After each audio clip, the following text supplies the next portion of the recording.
Okay. All right, we are unmuted. Hello, Hero Flame. Happy Sunday. How you doing today? Hello there. Don't forget to leave a dislike. Yes. What do you say? Smash that subscribe button.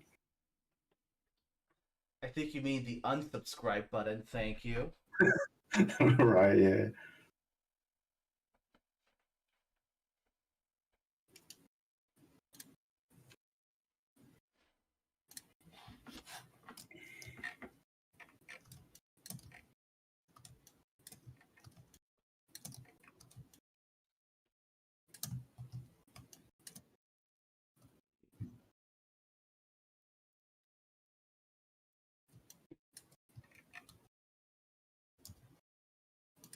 Get some music going.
Yeah, I definitely need to add a frame for the gun when he puts it back, when the gun is like 45 degrees.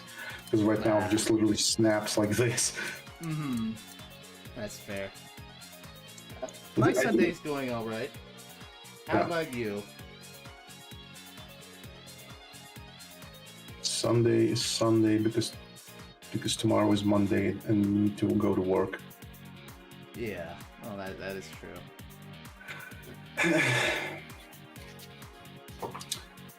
Sunday isn't fun day because of that. Hmm.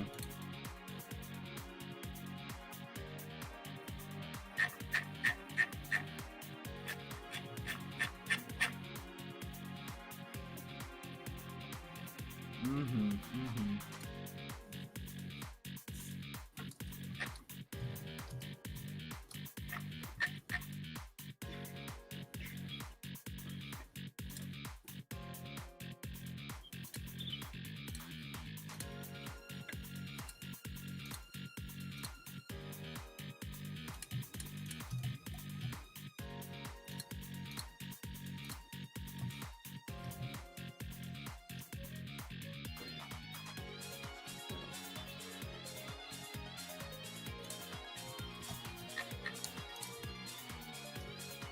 So that is in the wrong place,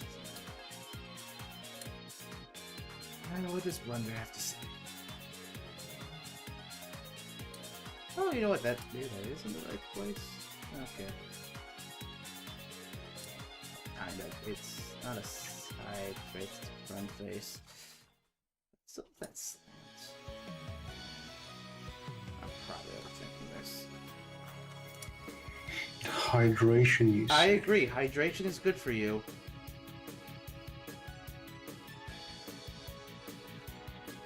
Hello, Darn. Good evening.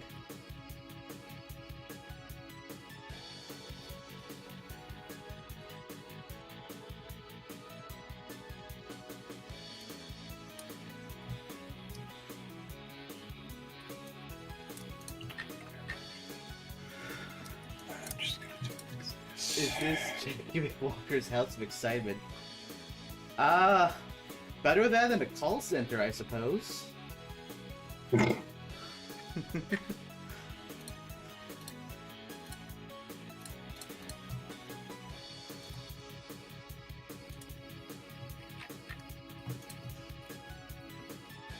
I can't actually imagine working at a call center. I don't think I have the patience for that. I once worked in a taxi call center, you know. Oh yeah. Yeah, I mean, for a little bit. Mm-hmm. It was something else. The place was literally like a hole in the wall. Like there were like no windows. Oh geez. You were sitting like literally in a stone aquarium, I guess that's the only way I can describe it. I'm not sure if that would be legal here. It's been what, a long time at this point. Yeah. Fair. I don't think that thing even exists anymore. So, how would you rate your experience out of 10? No out of 10. Fair enough.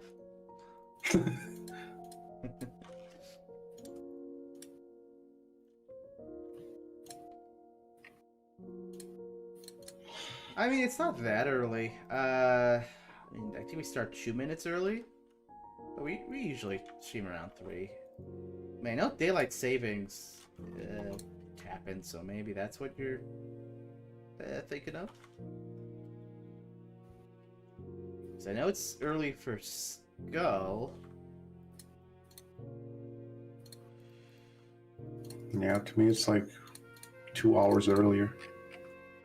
2? Oh, that was just 1. Oh, so sorry, I'm 1 hour early. I'm tripping. Mm-hmm. Well, darn it, it's because of daylight savings. That's why.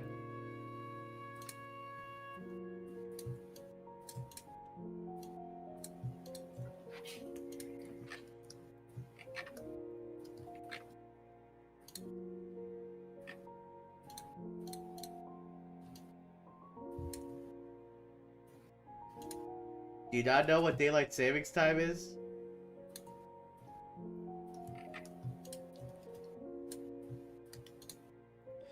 Did you have... Yes, I did. I was pretty dead by the end, but it was a good time.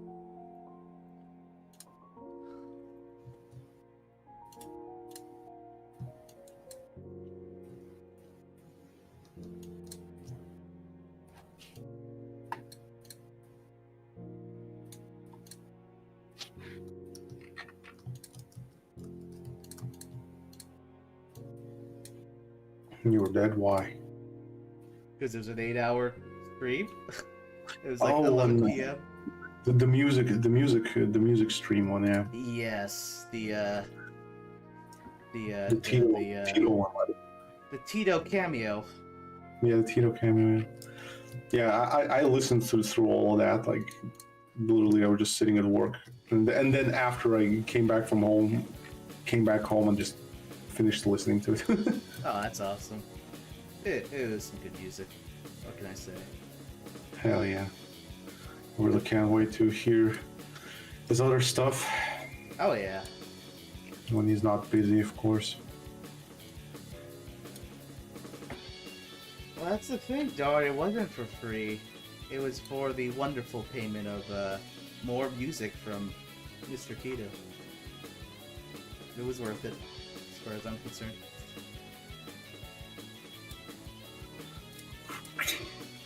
Bless you. No. What do you know? You don't accept my blessing? Bless me up, Father.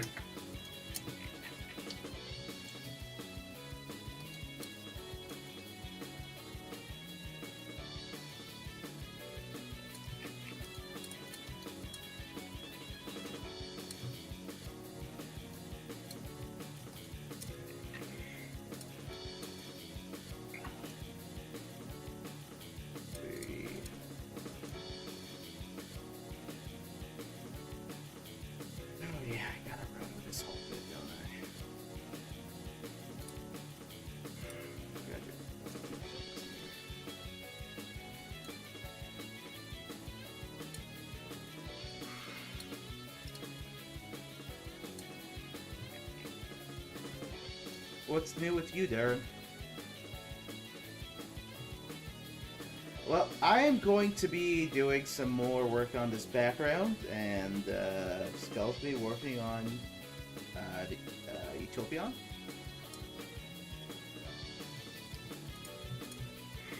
Yes, I remade him again. Much appreciated, Dr. Lightstein. Much appreciated.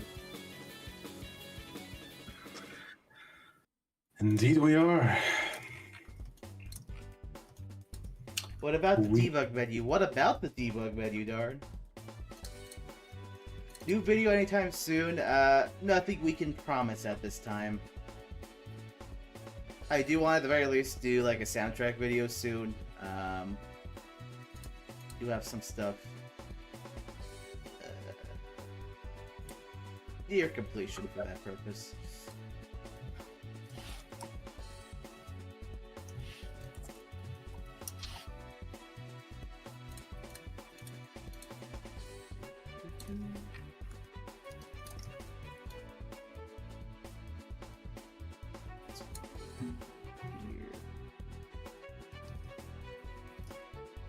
Oh, that's awesome. Glad you like it.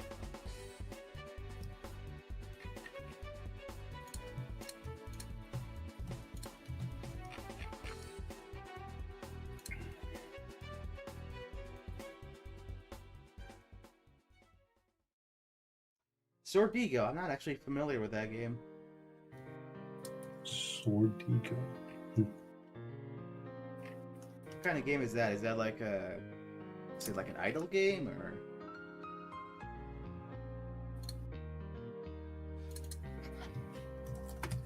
Nice, Darn.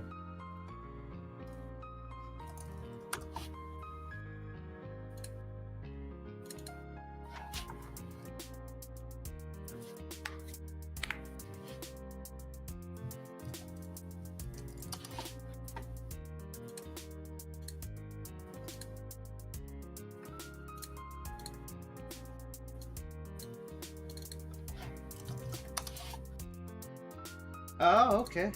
Cool.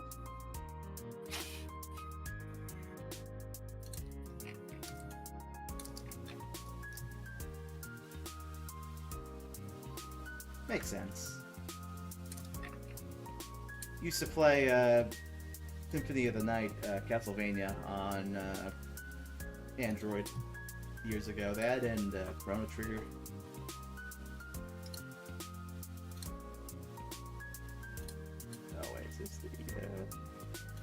That is the wrong place there.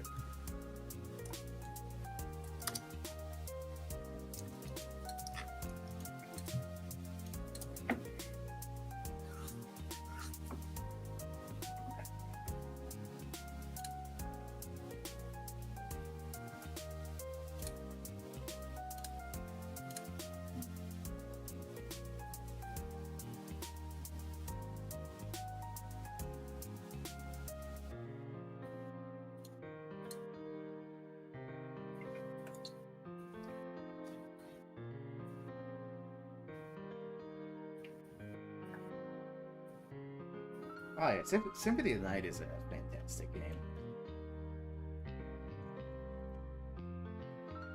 One of my favorites. I hear the 3D Castlevanias are also pretty good. Oh yeah, I played all of those on the PS2. Yeah, like it was just okay. Like the first one, it had great levels, but the second one had like the best gameplay and the music. So the third one literally just needed to combine both of those into that perfect 3D Castlevania game, but it was cancelled. So that was pretty tragic. Mm-hmm. Rip. Good morning, Wet Metal Wolf ZX. How you doing today? Yeah, I still think that from the classic 2D Castlevanias, the fourth one is my favorite. Run of Blood happens before Symphony. Yeah, Symphony's the sequel.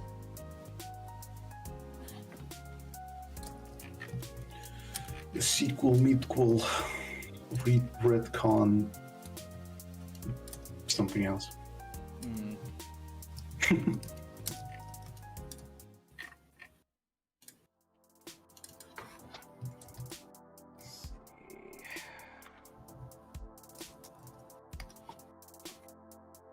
This thing's supposed to be obscured by the...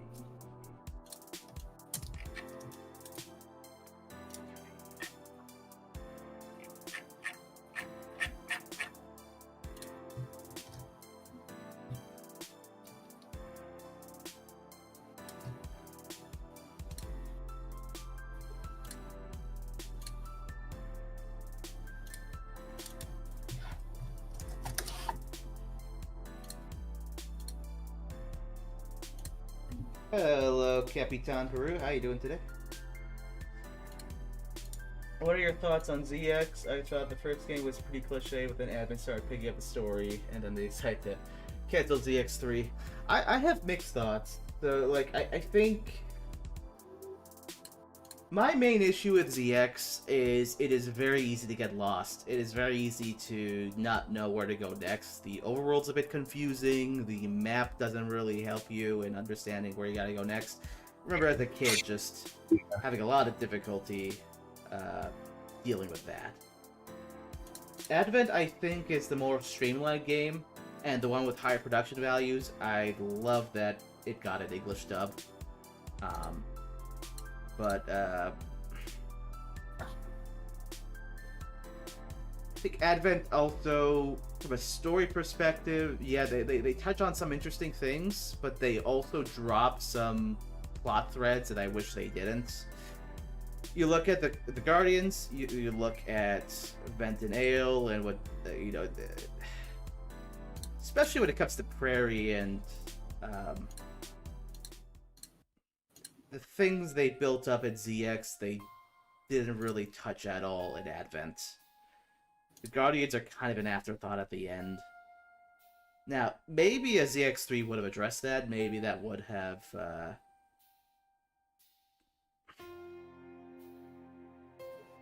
fixed those concerns. But, well, we never got one, so who knows? Oh, okay.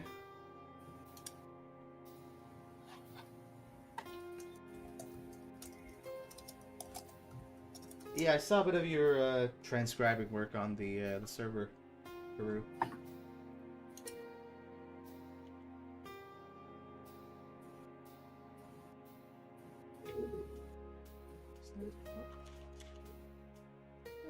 Okay, I'm ready to...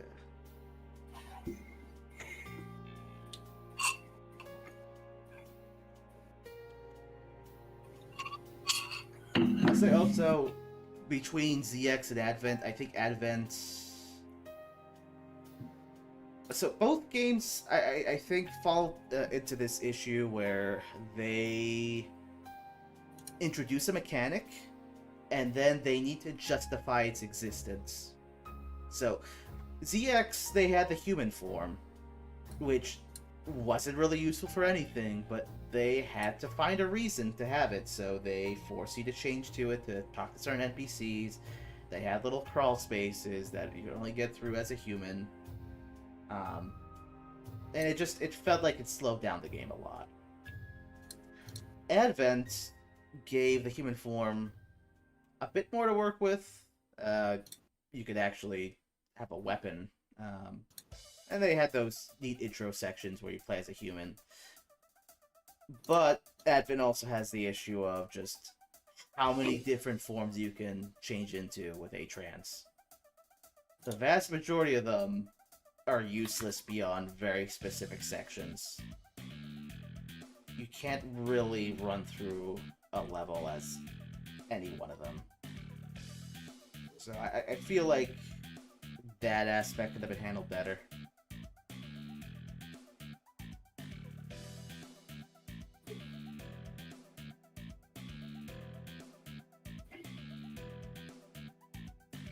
Yeah, big hair LD.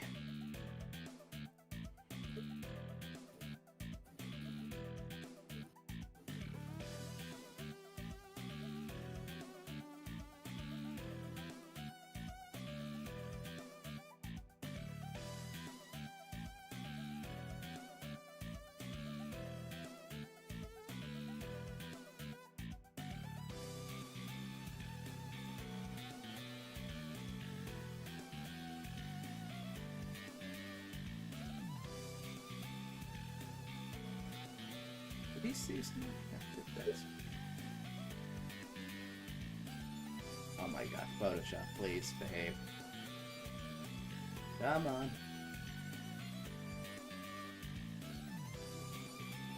It's a little better.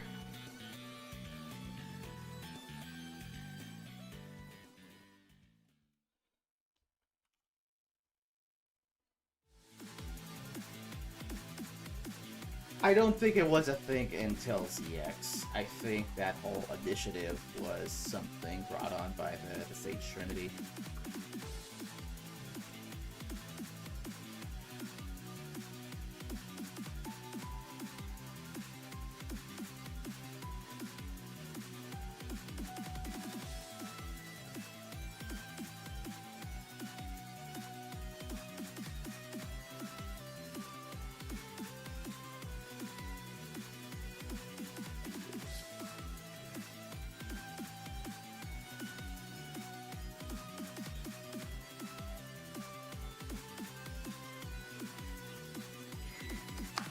Yeah, I mean, I know IT was influenced by Ghost in the Shell and Hakai Rider and some Gundam.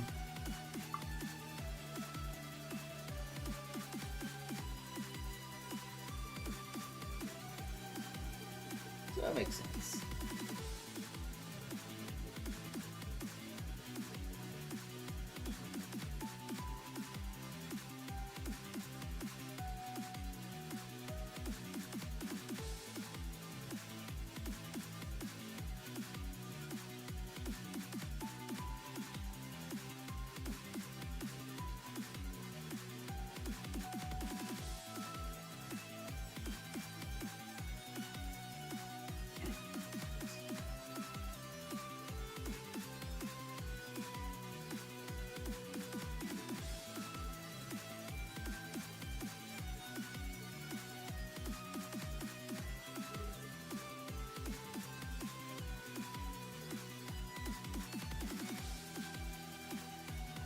As far as I'm concerned, it's as close to being confirmed as it needs to be, you know?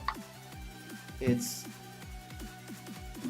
The evidence is overwhelming, you know? Oh, so, hello, Rod, how you doing? Hello, Rod. Yeah, I mean, it was pretty confirmed. Because, I mean, come on. Come on. Come on. Yeah.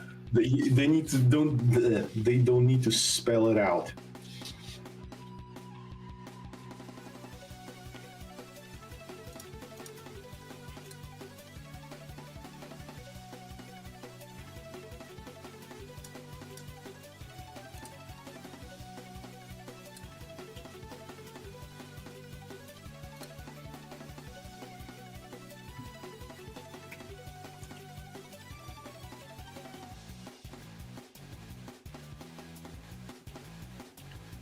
Is Jack also a modified human to watch over Don't Try to Steal Your 1W?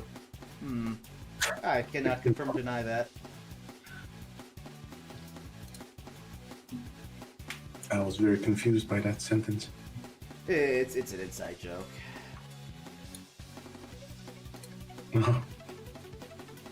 I have a lot of audio hardware that some people would like to repossess.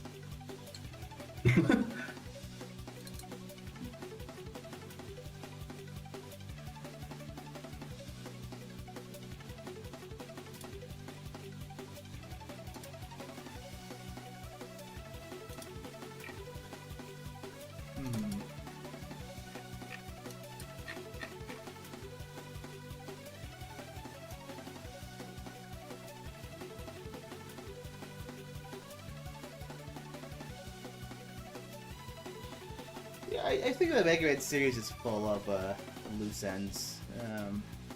I mean, you look at where the X series left off, you look at where CX7 left off, you look where Legends left off. Yeah, unfortunately.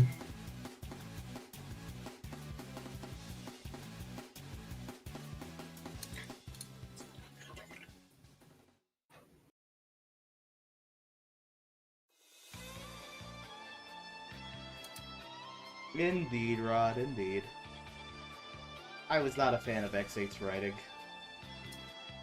I don't know if it was the translation or just the original Japanese script, but some of it was just questionable. It was translation, mostly. Mm-hmm. They had the idea, but they worded it very dumbly. Mm-hmm. Yeah.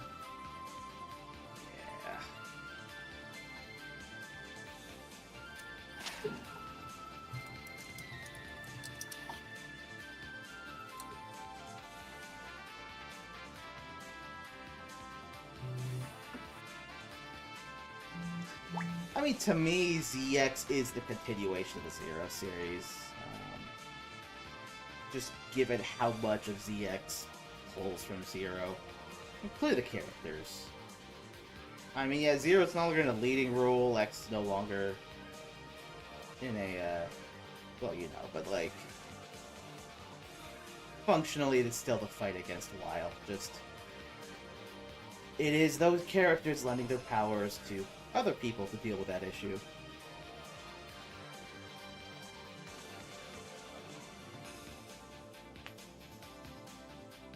I mean, I'm of the opinion the Zero series is some of the better writing compared to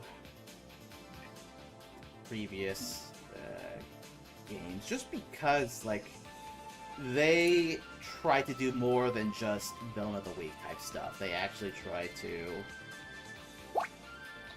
explore the character, you know? That's something you don't see often in Mega Man games. I mean, we got a bit of it in, say, like, X5, which I really liked, but X5 has its own issues. And yeah, I think part of the issue is that a lot of the lore you're not going to get from the games themselves. You're going to have to dig into those audio dramas. But at the same time, I kind of get it, because it's a Game Boy Advance game. They're made in like 9 months. Or like, in the case of Zero 2, it was made in 5 months, according to Aizu. So, how much are you going to be able to reasonably cram into the game, you know? And how much time do you have to do it?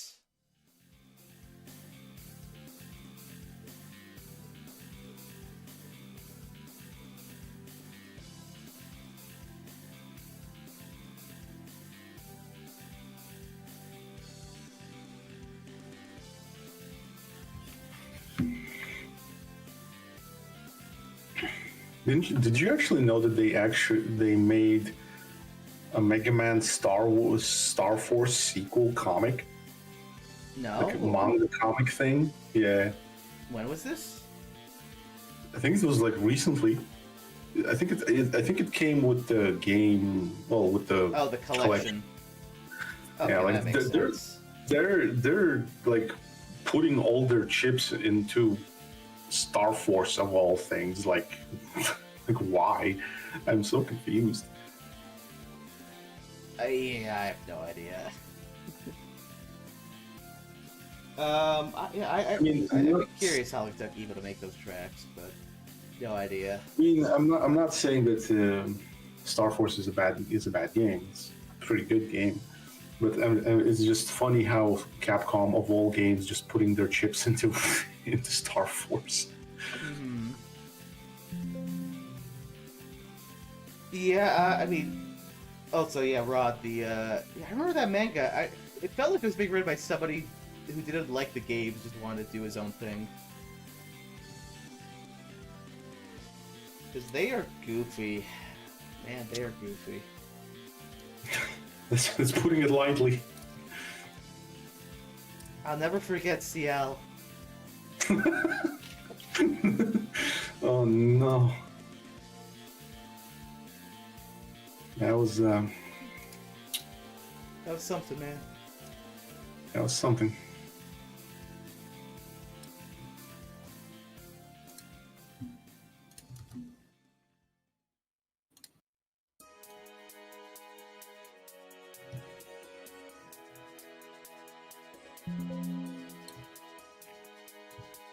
Did the Star Force collection come out yet, or is it still in development? I haven't really been keeping up.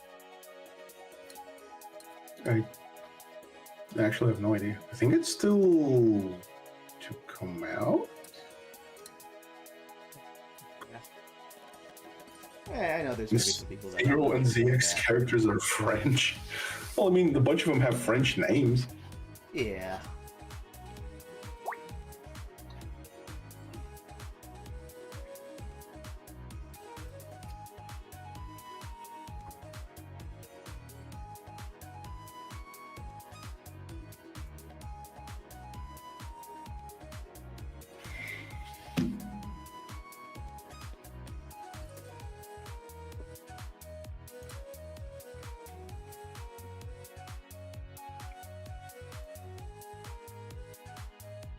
I mean, was Star Force that popular? I know Battle Network was, but I feel like Star Force is the more obscure one. Kinda is, yeah.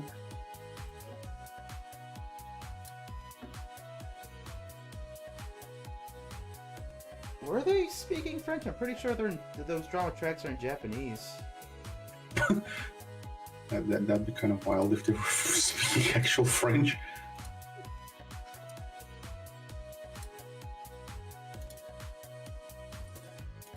So you remember Japanese voice actors being in those?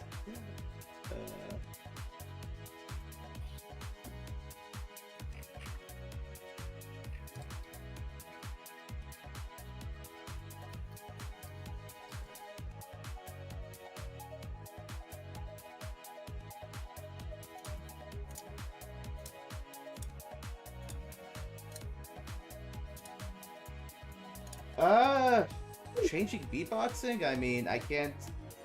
At the moment, no. I can't guarantee that later on we might not make revisions, because Tito likes to touch up his older tracks. That beatboxing is an old track.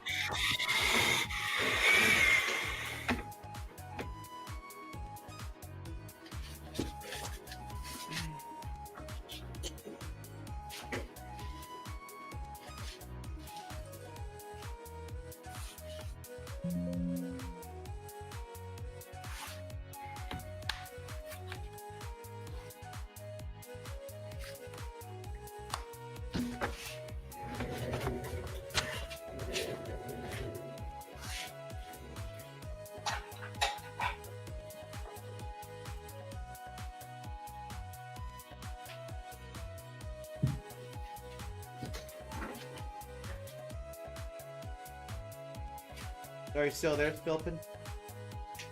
I am, yeah, why? Is this book small enough for you? But why is it like hanging in the air? I don't know. Ask Kobe. That's how he did the model. I mean, can you put it? Yeah, I could put it down. Yes, I could put it down. I probably have to adjust the actual shapes, but for now, I'm just doing a little rotate. I mean, maybe you can even make it more smaller. Sure. Yeah, I'll try 50% the original scale. Oh, that is a very small book now. Although, I guess... I mean, yeah, that's more or less how it should be. How's that looking? Yeah, I guess so. I mean, unless some oversized. Well, I mean, yeah, like now it makes proper sense. I mean, ask yourself: does General ever have to read books? I don't know. I love that doggy still sitting there. Yeah, he's just chilling. He's a very loyal dog. Yes. His name's Rush. No, it's slow. You're fired. Yeah.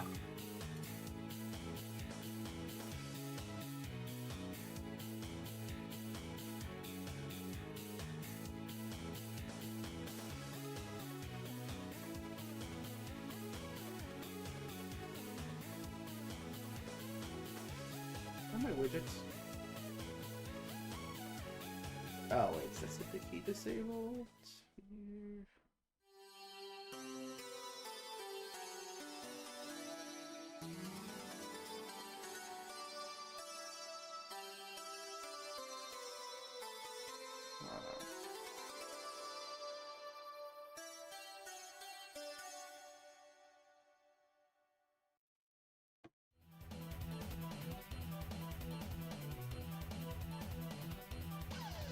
Here.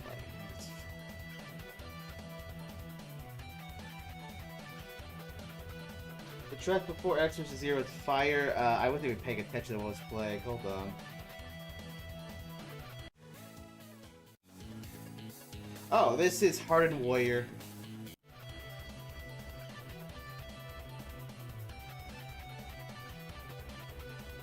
I do believe there's a version on the channel.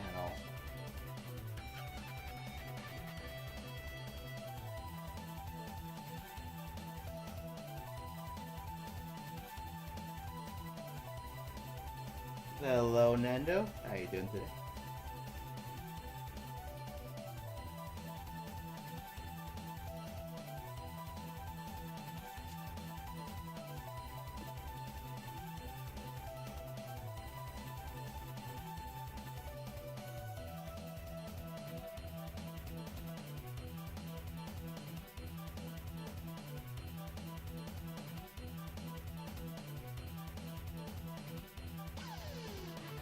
And Skull, I believe you were saying that the gaming chair is also too big, right?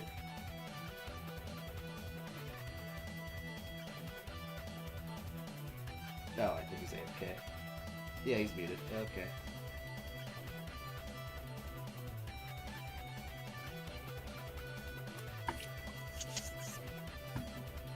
Are you back? What? Welcome back. I was just saying, I think you were saying the gaming chair is also too big, right? The gaming chair. Yeah, I think it's Like, yeah, just get that a definitely. little bit. Yeah, like the arm resting thingies, they shouldn't be over the table itself, you know. Oh, you know what? That is actually a really good point. Yeah, it's like you can even like push them even like even less, just a Yeah. smidge smaller. Yeah, yep. It's kind of like a visual indicator, you know. Yep. I Oh. got this. Maybe that's like a little bit too small. Well, well, actually no. I think that's kind of, yeah. It's like you rolled it under the table and it fits perfectly. So I think it's actually kind of on point.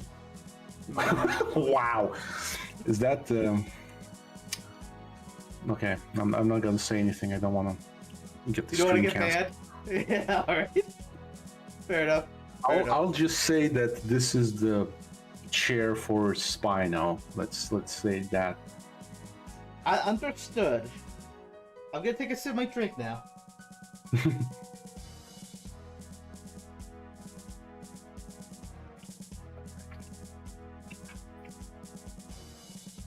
Spino's gaming chair.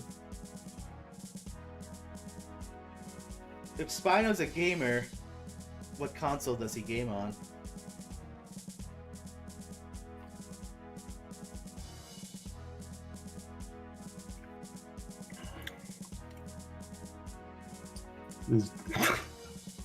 Okay, I completely misread. Is Jack still walking? I completely misread it with something else. Okay. Yeah, I'm just gonna continue working. I could put Chew and Chew together. Yeah, I did a double take when I read it in chat. I was like, what? Okay. Oh, okay. Hold up. I'll type that out for you.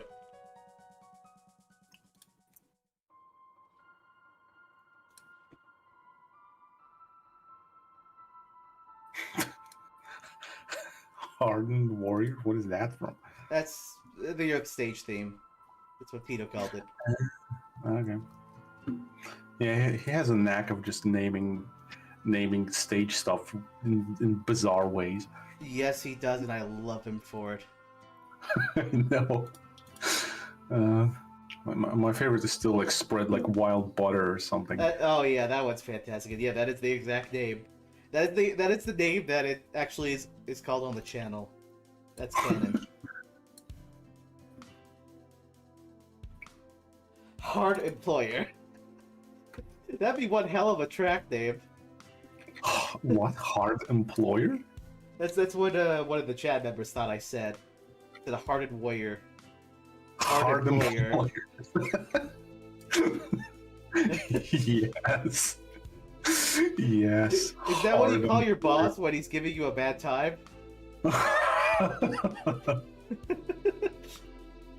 Oh no, here comes the Hard Employer. Oh, jeez.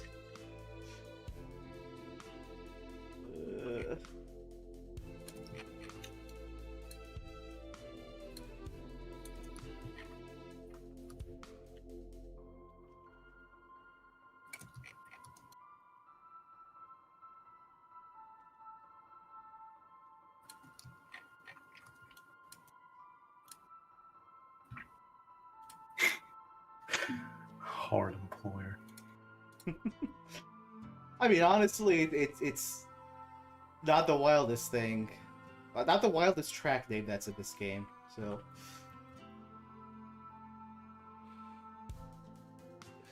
Yeah, regardless.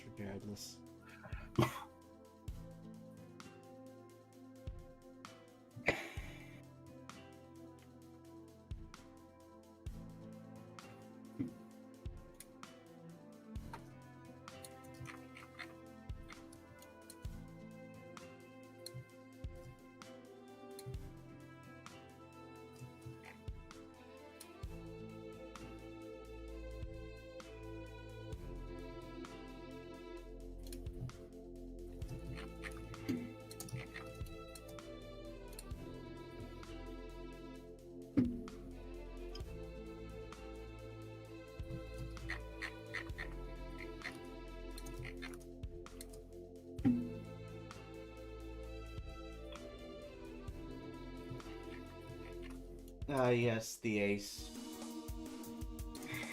Indeed, I'm gonna make a version, the new version of him. Well, that sounds good to me. I'll make him a brand new shiny gun as well. I like the sound of that too.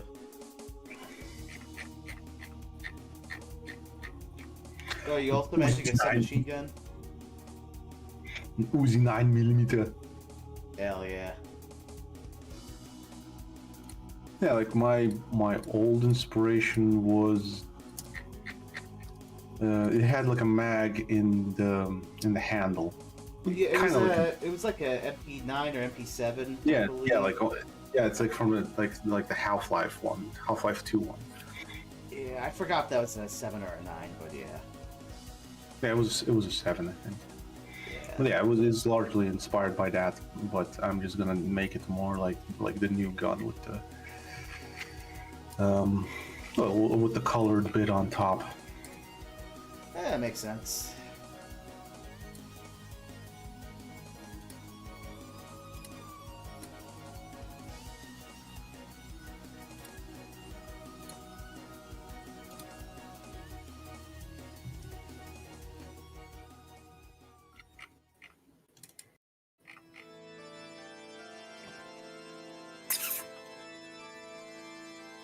She is, yeah, she's a character from the Zero series, although she was unnamed in the Zero series. We gave her a name. Alamage is the character you rescued from the prison in Zero-1, the red-haired lady, and the one who in Zero-3 makes a reference that met in Zero-1 and allegedly kisses Zero. It just makes out with Zero. I mean, oh my I know God. that, but... Come on, we all know what happened there. Yeah, I think it's very one-sided.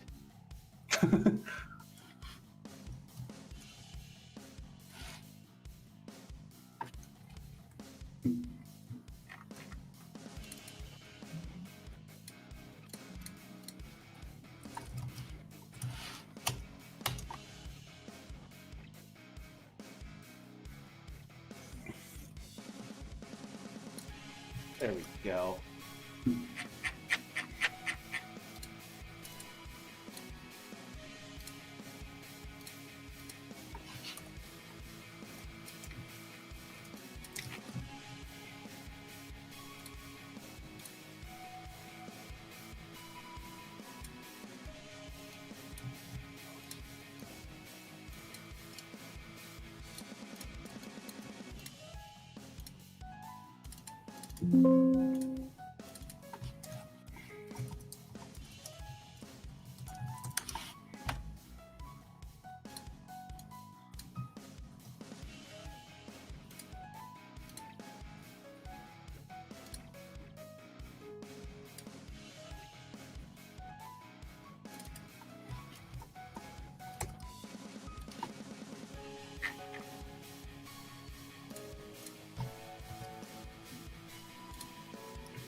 Oh my god, Photoshop chill.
Oh my god, it's like 1 pixel wide. That is thin. Wait, what pixel wide? The book. It is barely noticeable now. Oh, that one. There's 2 books on the desk, one that's closed and one that's open. And the one that's open is, I might need to sidestep a little bit.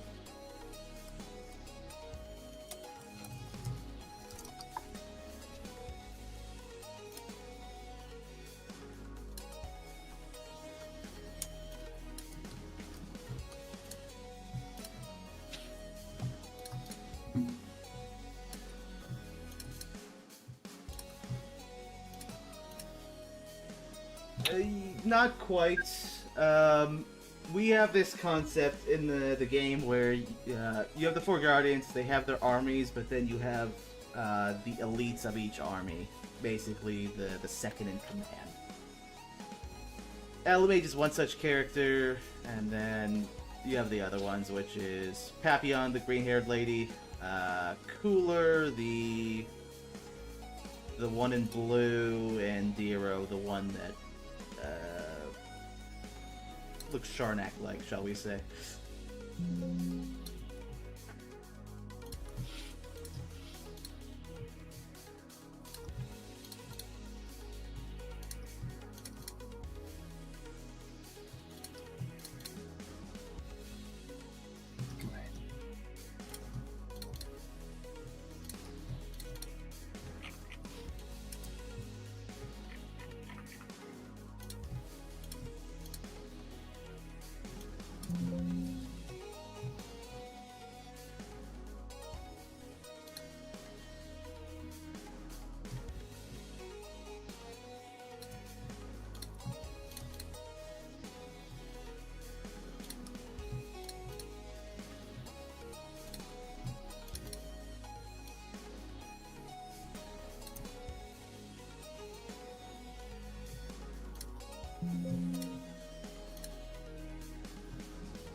I made some minor tweaks to the mixing. I haven't had a proper chance to look at that thing you sent, Darn.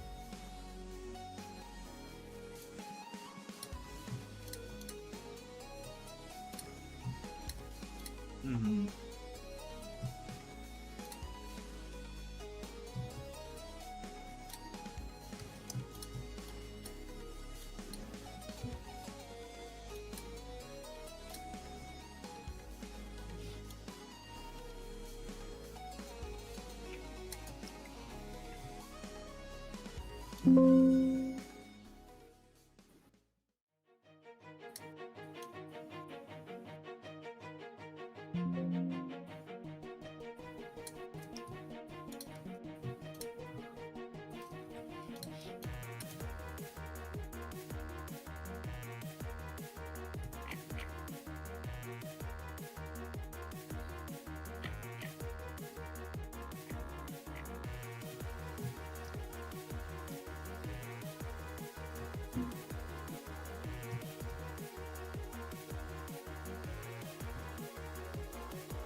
I mean, I don't think that was the intent of Inti Creates.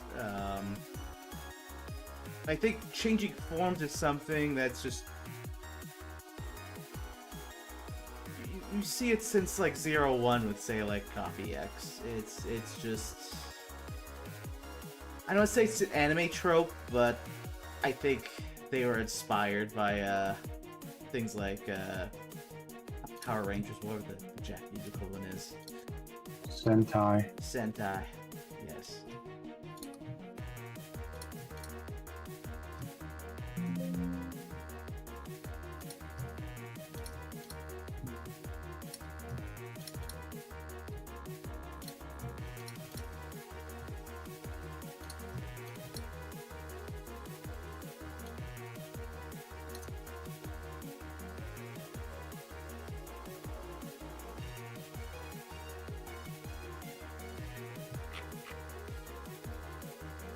You know, darn.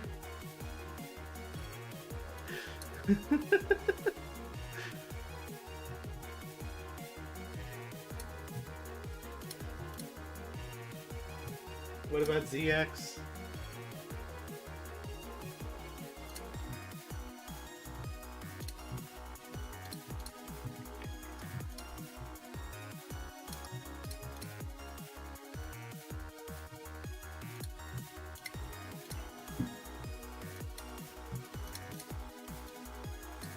I mean, you're not wrong.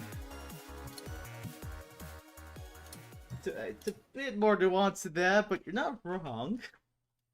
I think 0-1 would be the exception, because there was no concept of Dark Elf at the time. Technically, the Dark Elf isn't in 0-4. Yeah, I like the fact that they just completely just don't even mention Dark Elf or Mother Elf at all in 0-4. Yeah, I mean, 0-4 was the game they didn't want to make, so I think they were just... like I say, it was a get it over with type of attitude, but... Yeah. The story does feel a bit like... It was great in many places, but in some places it was like, what about that and what about this? Yeah, exactly. They didn't want to make 0-4, darn. They wanted to, after 0-3, they considered the 0 series kind of wrapped up. So Yeah, they wanted to make a 0-1.5. They wanted to make a game that took place during the year that 0 was wandering the desert. Or the wasteland. And Capcom said, no, you can't do that. You need to make a proper sequel. So they said, okay, we're going to make a sequel. But we're going to kill 0 off, so you can't ask us to do it again.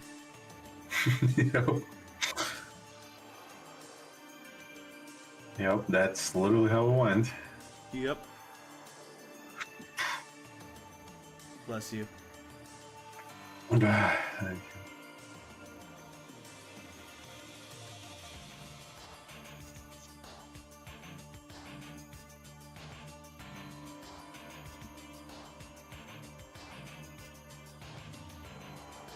Yeah, I do not think 0-3 wrapped things up in a satisfying manner. There's plenty of loose ends there. So, had they ended things off on 0-3, I don't think it would have been as satisfying, or definitive ending, as you put it. Yeah, it was a bit ridiculous to even think about that, considering like Vile was still at large, and they're just like, oh yeah, sure, it's done. It's like, what? What do you mean? I mean, I kind of wonder if they were just kind of burned out after doing 3 games. They want to do something else. But I guess maybe that there was that.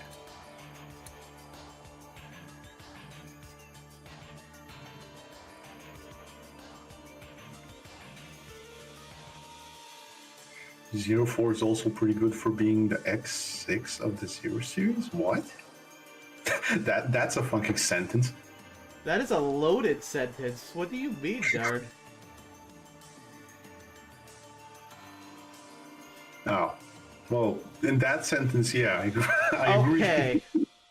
I thought you meant in the sense that the game sucked. Yeah, I was like, what do you mean?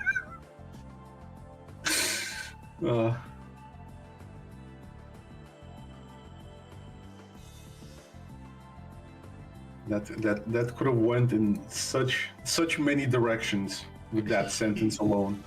Oh yeah.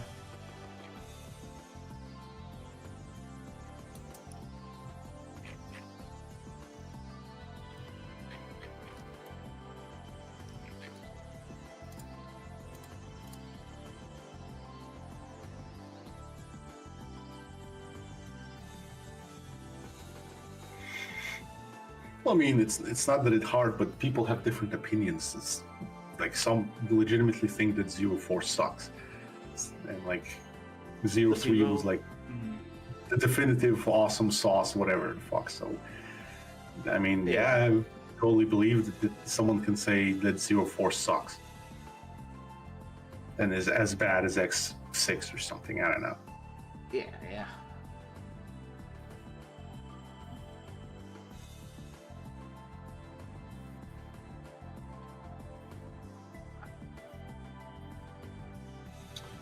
You never know these times.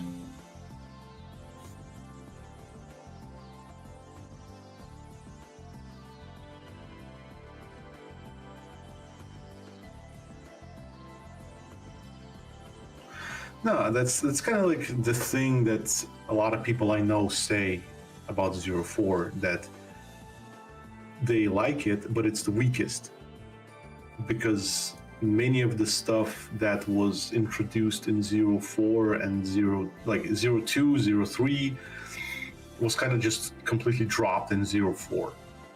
Mm-hmm. Like there were like no cyber elves. The cyber elves got like shafted completely.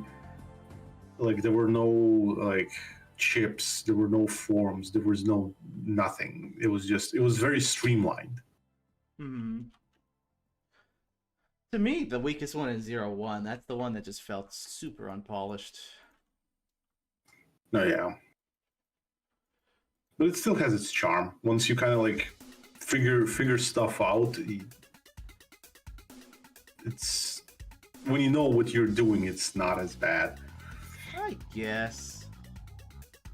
But you could say the same thing about Sonic 06.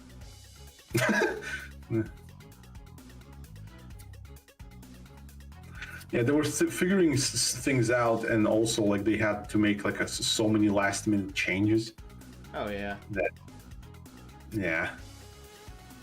Long time ago, I was looking through the game code for 01, and I think I told you about this. I strongly believe the original mission order was completely different.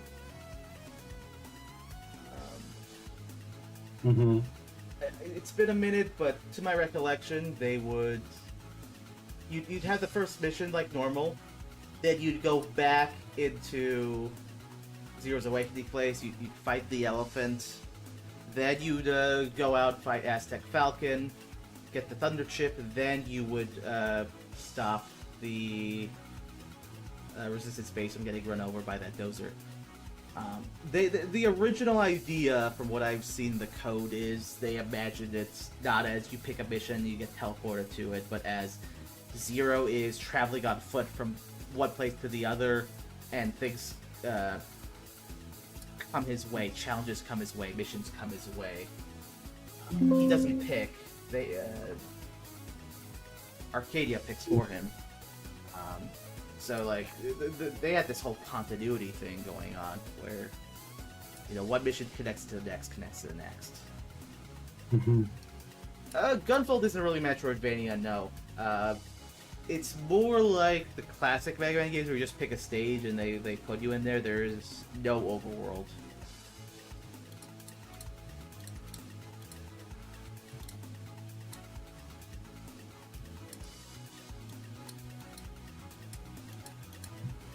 Yeah, I appreciate 01 for the idea more than the execution, if that makes sense. Oh yeah, that makes sense.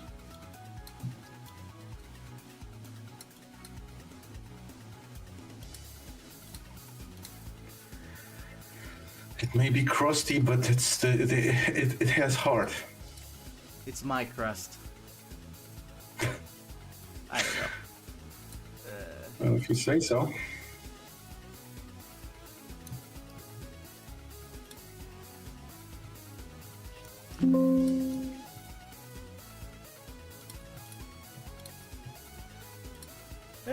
Pretty much. The most Gunvolt really shares with the Zero series is, one, it's built off of the same engine, and two, it's got EPO with a lot of the same sound design, a lot of the same sound effects and all that. But it's really not a Mega Man game. And the further you get through the Gunvolt series, the less and less it is like a Mega Man game, and the more it makes you scratch your head and wonder what they were thinking. No, I think that's the opposite. They keep making Metroidvanias with Dragon marked for death. Oh yeah, Dragon marked for death. Okay, you know what? Yeah, you're right. I take that back. They did mess with Metroidvanias more recently with some like almost indie-like games. Galguns. I think there was also some games. They did a Galgun spin-off that was very Castlevania inspired. Yeah. And Dragon Mark for Death actually has some really great artwork. It is one of the last games done by Mr. Nakayama. Yeah, only the game itself was kind of Hit or boring. miss. Yeah. I mean, I never beat it, but I played it for the art. What can I say? Yeah, it's sucky that literally one of the characters was just paywalled. Did they do that? Yeah, like one of the champs was literally just paywalled. No. I only played as the Phantom guy. Yeah, like Phantom was the one that was paywalled. Oh, maybe I paid for that paywall. I don't remember. It's been years.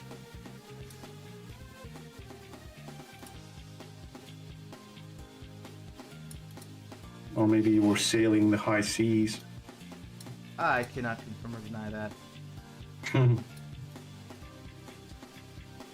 No, I had it on Steam. I think I also have it somewhere.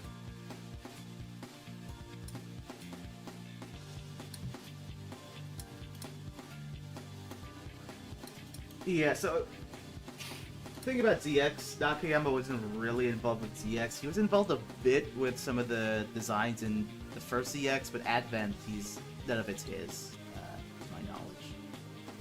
They had a different artist for the ZX series he worked on the Zero games, but not like, I think he was like a background designer, if I recall. Yeah, he was literally making tiles for the game.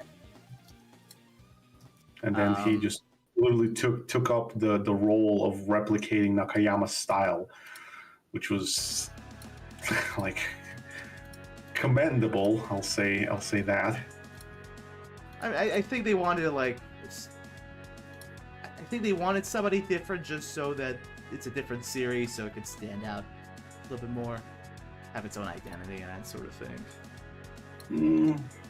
I don't think that's the case. I'm pretty sure he just wanted to dip, and maybe that guy he kind of just like picked up the slack and kind of just went with it. I think Mark for Death was in development back when ZX7 was in development. The next one? Yeah, Dragon Mark for Death. Something I recall being mentioned. The game was like, I think, put on the shelf and then brought back.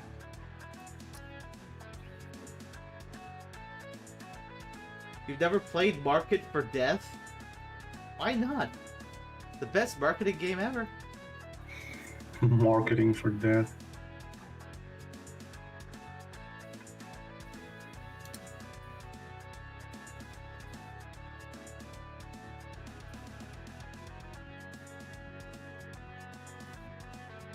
What is it, darn? What is it?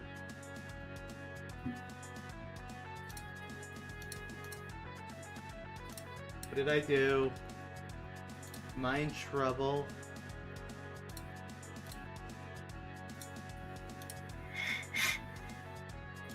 I think the only one that can get in trouble is me. Skull Pit, Darn's being mean to me. Calm down, Darn. Don't make me use the water sprinkler on you. What is he, a cat? Maybe. I never met him. How would you guys react if Capcom actually announced an official Zero continuation game? I'd appreciate that. I would appreciate, like, I know there's a new game coming out. It's in the Classic series. I'm very indifferent to it. I'm not really looking forward to it. It's just Classic has never been my thing, so... a new Mega Man X game, a new Zero game, a new ZX game, a new Legends game, that'd be fantastic. A new Classic game, a new Gacha game, not so much. No, me personally, as much as I like Zero, it's like... my stance is always like his story is done, so I just do not want any more story about Zero or whatever. Just let him rest. Like do something different. I mean, there's still other games that require some loose ends cutting, like like Legends, Mega Man X9, all that jazz. So it's like Zero, leave Zero alone, just do other stuff. The guy just wants to sleep. Yeah, the guy just give a guy a break. Give him a proper sleep. What's that line from the Deadpool movie about Hugh Jackman? He's gonna be doing this until he's 90. Oh yeah, yeah.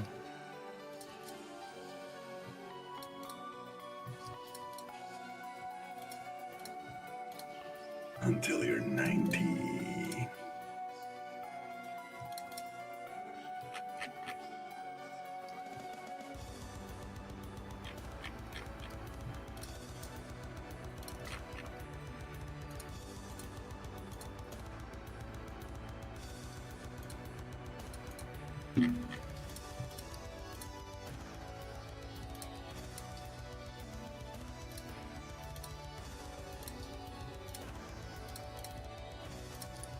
It's like it's like that.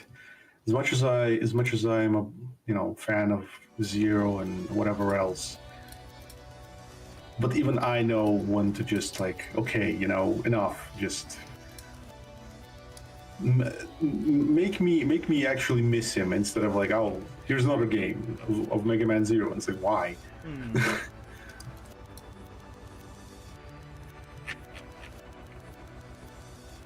Me personally, I just want them to do something out of the classic games. You win what? Me personally, I just want them to do something other than classic. Oh, other than classic, yeah. I mean, it's like there's nothing to tell with classic except for the Cataclysm whole thing, where Zero does an oopsie. To me, it's more than that. It's just I don't like the art style of the newer Mega Man games where it's just this very generic 3D. To me, the peak of classic art style was Mega Man 8. Really well done pixel art. Yeah, same. It was super fluid and colorful and very. It went even to that kind of wacky, bizarre kind of vibe sometimes. I've just never been a fan of the NES art style.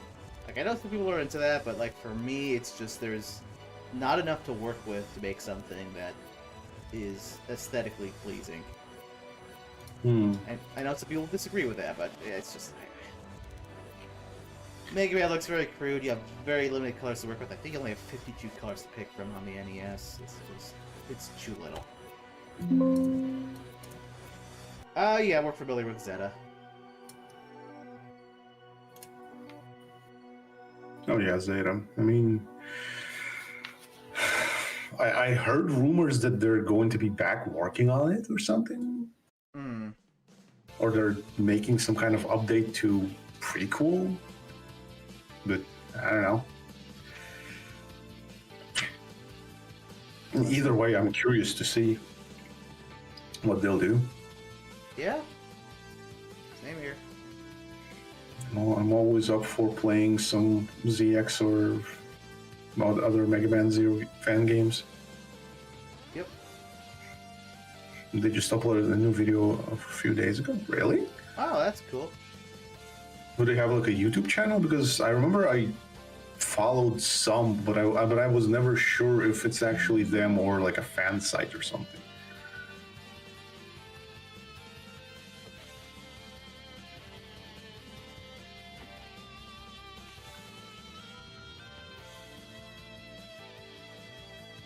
I know there's a fan game Mega Man ZX B. B stands for base or boss, whatever. Where, the whole shtick is that you are playing as Model B, and the gameplay was really, really interesting. I know the creator said that they're gonna take a break from the game, but so far what they were showing there is really, really, really interesting. Yeah. Hunter Z Ridley. That name does sound familiar. Hunter Z Ridley? Yeah. Alright, I'm gonna switch over to the drawing tablet.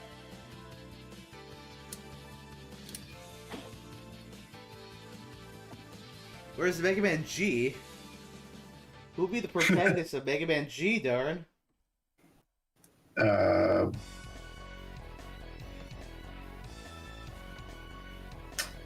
Guyver? MacGyver? Maybe. Okay. Gaben? Gabe Newell? Damn. Hell yeah. He's my gonna kill favorite everyone. biometal. He's gonna, okay, he's not gonna kill everyone, he's just throwing everyone with Steam Sale, and they just like, they instantly become his friend. They just like, they don't even die, they just become his friend. Are the bosses all people trying to sue him? Yeah. Oh no.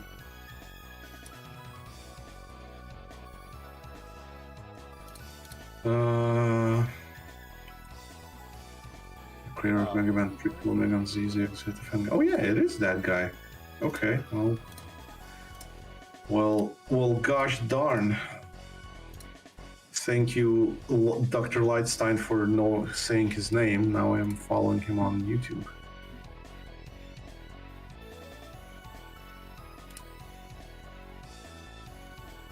Where's Mega Man exclamation point? Mega Man. What the? Can we have a Mega Man question mark game where Mega Man's so old he doesn't remember his name anymore? Wow.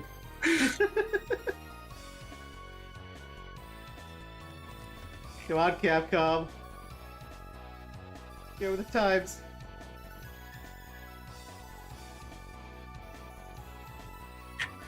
Oh, yeah, he did upload like literally 4 days ago for the project. Oh, nice. Well, I wish them the best of luck. So hold on, you're saying that Mega Man ZX prequel in Zeta was done by one guy? Wasn't there like a whole team? I think there was, because didn't they make that theme game? The Virtua. Yeah, the one you were showing me a while back ago. Yes, Virtua Unlimited. There we go. Virtua Unlimited project. I thought he was the one who made that game as well. I'm confused. But I unironically really enjoyed the crap out of that game. Like, pretty much 100% did it. 150% did it, I think it was in the game. I still need to try it. The one thing I really object to with that game is they did use assets from the Zero and ZX games. Like... Well, they recolored it at least. Yeah, but it's... I think it's unethical to do that for a game you're asking people's money for. The fan game, whatever, but if it's like a commercial game, that's just theft, if you ask me.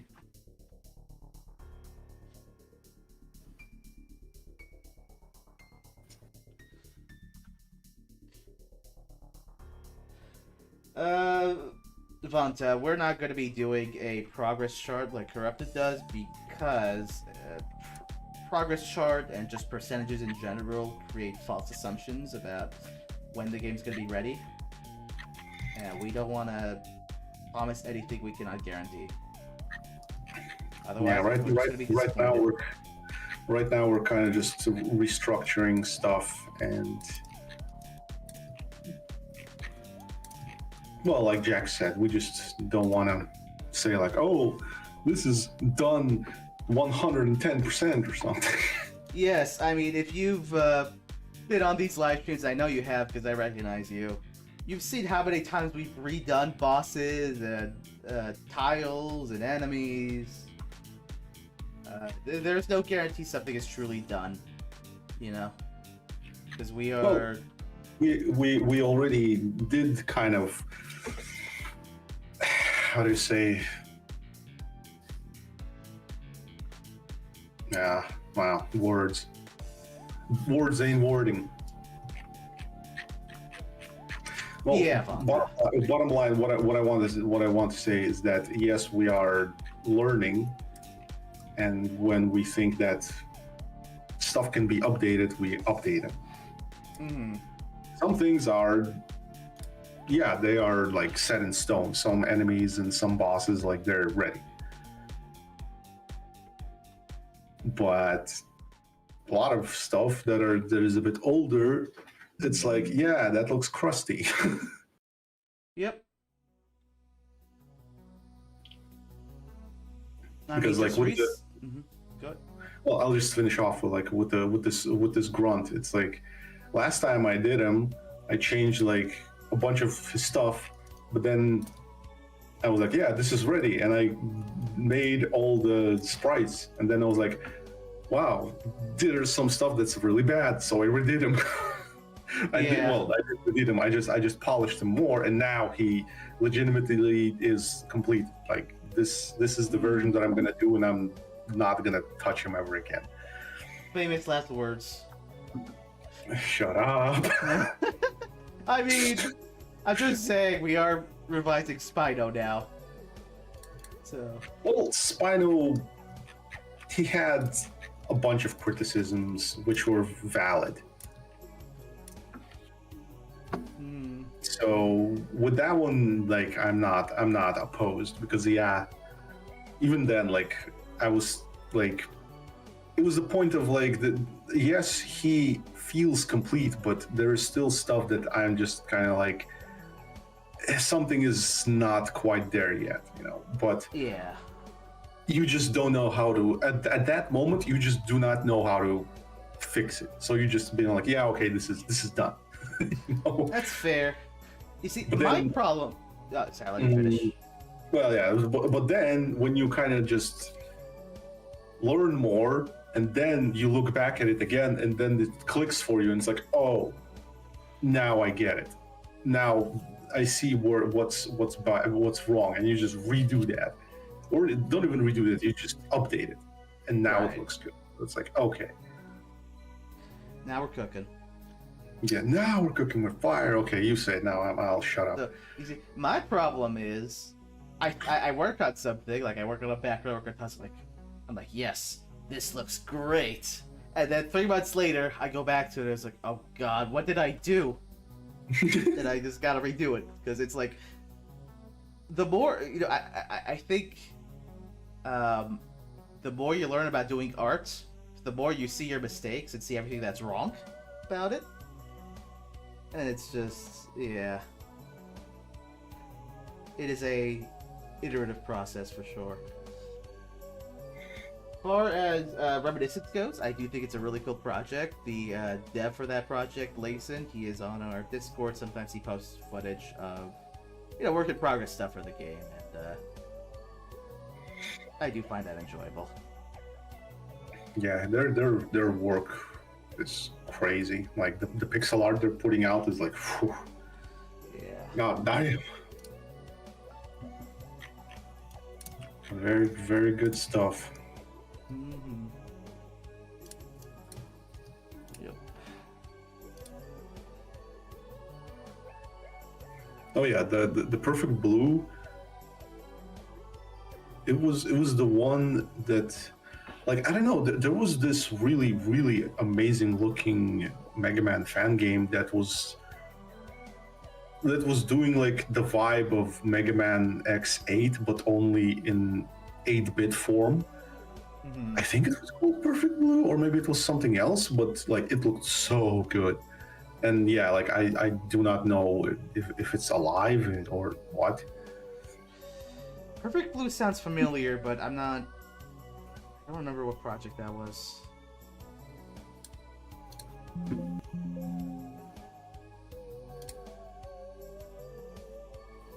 Yeah, it's the Perfect Blue is, it's the 8-bit Mega Man game, but the style is not your usual 8-bit. It's something more of its own thing. Is that the one that was kind of more like the Game Gear games?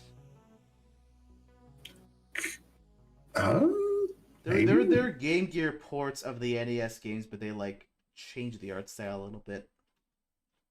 And yeah, sometimes with a lot of fan games, it's kind of hard to follow them. Mm-hmm. Sometimes you do follow them, but they just don't post anything. You know? Yeah. I mean, I could talk about that, but then it would be the, what's the saying? The kettle calling the pot black? Yeah. It do be like that sometimes. Yeah. But some people can. Okay, good. That's a good word.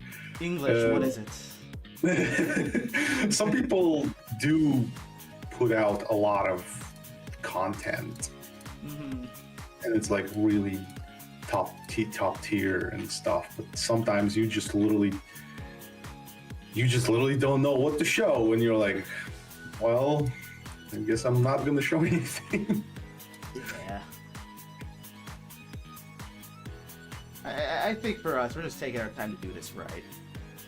Yeah, it's like we're just not bum rushing. Like, this isn't a freaking race. Yeah, no. I mean, Like, I've said this many times on streams, you know, the development team on this project is very small. We're all like adults with full-time jobs. I work 2 jobs, I work 60-hour weeks. So I'd love to do this 9 to 5. I'd love to put a lot of time into this, but there are limitations, and if we rush it, the end result's gonna be garbage. That's just fact. yeah, I mean, whenever I get the chance to actually sit for a couple of days straight and just work on this as a full-time job, like I do like a lot, like big progress. Yeah. There have been times you've knocked out a boss in like a week. Yeah, but again, you know, adult lifing in 9 to 5 jobs, so it's like, Mm-hmm.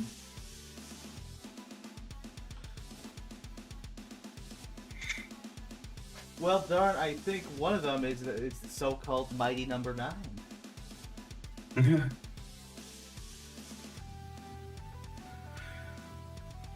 Yeah, Mega Man DOS games are something else.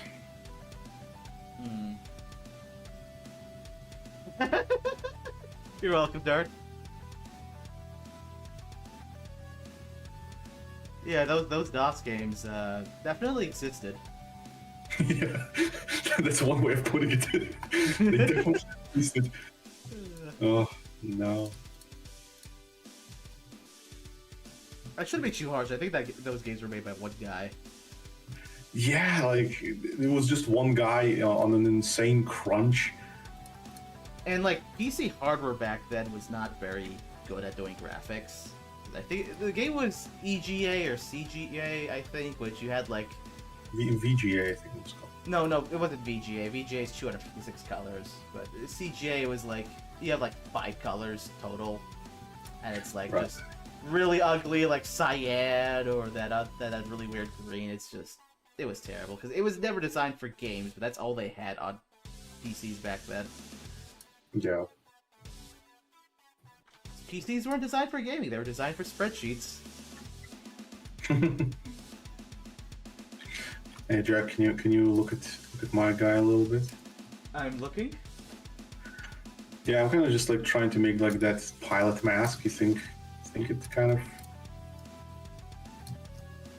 it gives that vibe? I think so. It's the I like how you can see them now. It's cool. Yeah, I see he just kind of shrunk things down a whole bunch. Oh yeah, like his head compared to the old one is shrunk down by a lot. Mm-hmm. Yeah, kind of like the same vibe. Like it's where his mouth is, and like a little goes over the visor a little bit, like the nose, as if it's going over the nose. Mm-hmm. And like this little hose here kind of goes there. I think from afar it kind of works. Oh, maybe I can do this.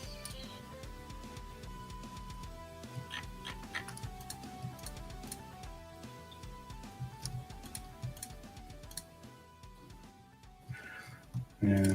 So it's so interesting how pixel art works. Like literally, one singular pixel can change the idea of the what you're trying to do.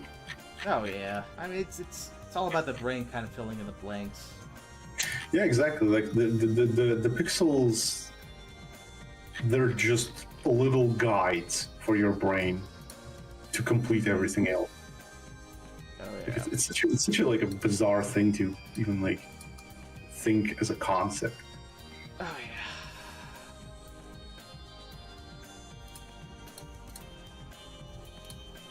I mean, I don't need to tell you this, but you know, it's one of those things where you kind of gotta like take a step away from the monitor and see how your brain interprets those shapes from a distance. Mm-hmm. Yeah, I just kind of just zoom out a lot, and it's kind of like, well, it's like I kind of see it. Like, yes, he has like a breathing mask. No, Yeah. it's not breathing mask. It's oxygen mask. Respirator? Yeah. Okay. Yeah, the pilot's oxygen mask. Yeah. Yeah. I remember when you were doing like fingers on hands, it was a similar thing as well. Getting that just right was tricky. Yeah, like the thing with fingers. Well, usually they have like, well, obviously they have 5 fingers, but in pixel art they only have like 4 of them. They don't try to shove in all 5 of them. It's like sometimes there are even like only 3 fingers in some poses, but again, your brain kind of just fills in that, oh, there's totally 5 fingers somewhere. You just don't see it. Yeah. When you just look at the faces of these characters, they are so basic. Mm-hmm. There's just no dimension to Zero's face. Just that 1 pixel for a mouth. Where are his teeth? Well, why the replicants need teeth anyway? Why do they need faces?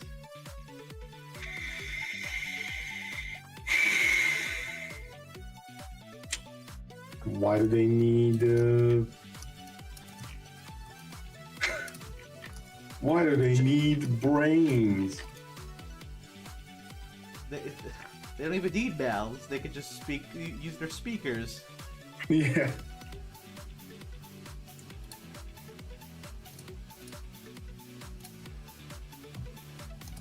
I mean, I guess technically they do when you have dialogue underwater, because I don't know how you would talk underwater.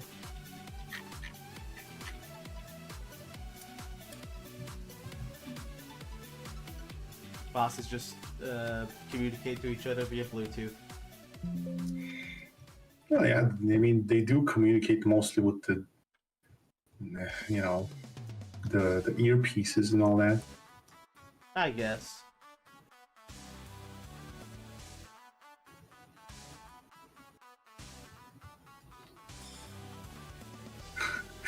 Man, I don't know why that reminded me of characters and. What? Oh yeah. The guy who's like making like those new Mega Man X comic books. Mm-hmm. He has a very not subtle obsession with 2 operators, like those like Luna and the chick from the intro for Sigma. Yeah, Minerva, I think his name was Minerva. Mm. It's like, he was talking about them in the interviews. A lot of they were in the comic books and like they looked very curvaceous and very boogalicious. Right. And like the next issue also has them in like in one of the covers, and they also look very, Yes. waifu-ish. Yes. And he also said like, oh, there's going to be stories with one of those operators joining X on a mission for like Overdrive Ostrich or something like that. And I was like, Really, dude? Well, guess that's some dedication to what you love. I don't know. Yeah, it's still funny. It's like, come on, dude. You see, now we gotta top that by making everything in this game about Jellyroid. Yeah. All right, bet.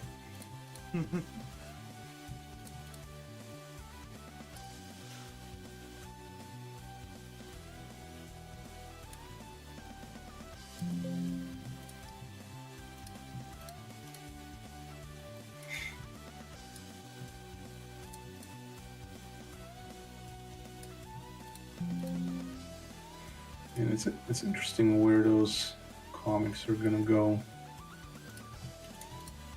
But well, again, it's freaking Mega Man X. I mean, we heard all the story like a billion times. Think about Unless back. there's gonna be some kind of changes or I don't know, something. Probably not. Probably not, yeah. Well, I guess there are going to be changes. Like the guy said, oh, there are going to be stories with those operators that I'm totally not obsessed with.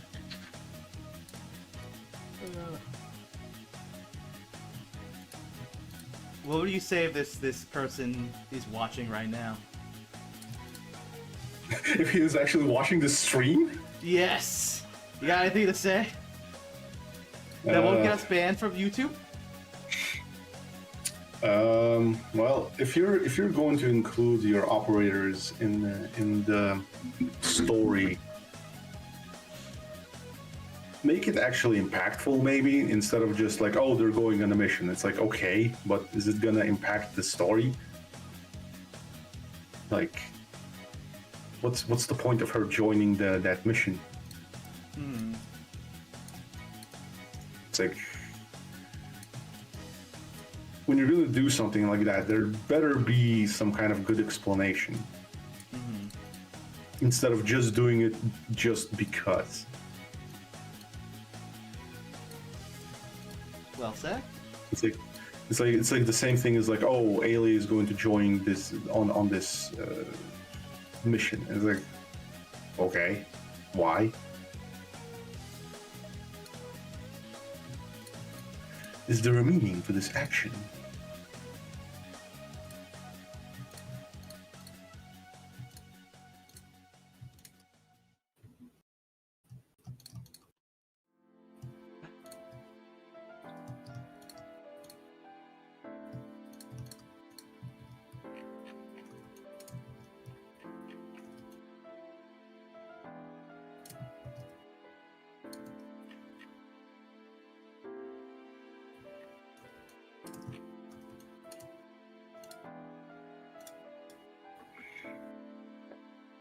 Back.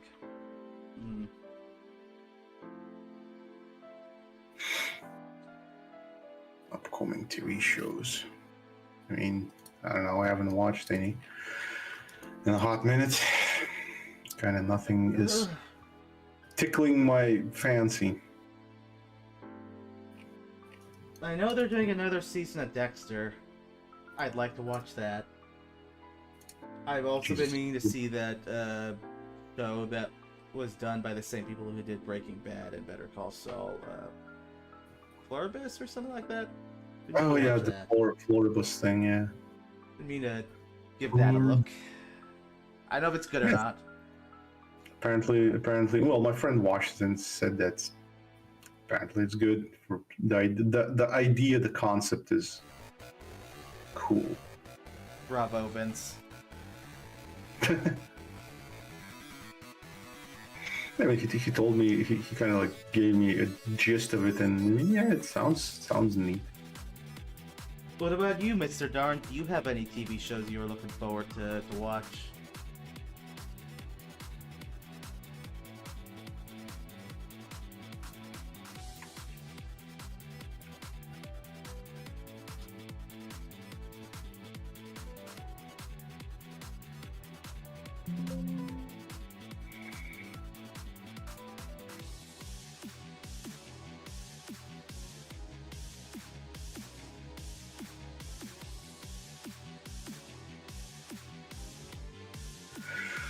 Bravo, Vince.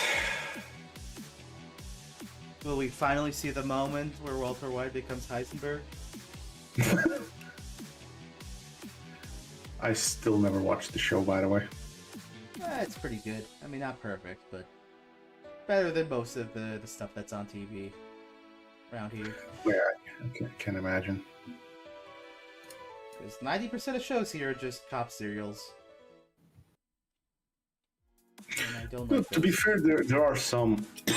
there was one cop show with Nathan Fillion. That one was great, actually. I might know which one you're talking about. Sounds familiar. Hold on, let me. Nathan Fillion. Yeah, I think it was called the Rookie. I've seen clips of that one.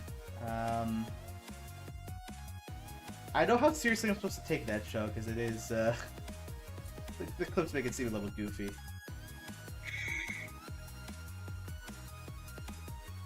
Yeah, I don't know. From your experience, is it good? Like, is the writing good? I mean, I'm enjoying it. So Okay, fair. I keep getting back to it, so it's like, yeah, it is. I mean, to me, it's good. Oh, fair enough. Fair enough. Maybe I'll have to give it a gander. And Nathan Fillion is also fun. Always fun to watch. But you know, before I watch this show, I remember I do have to first finish Mafia: The Old Country. I knew you were gonna say that. Yeah.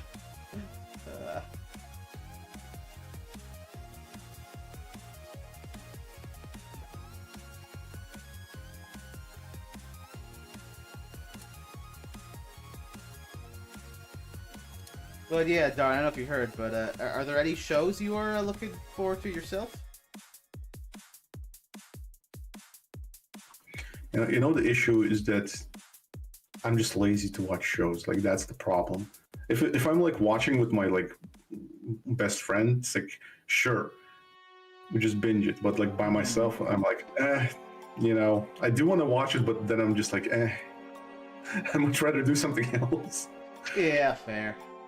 For me, I've been trying to get more into reading than TV these days. It's mostly Reading nonfiction. Damn it. I literally just said reading fanfic.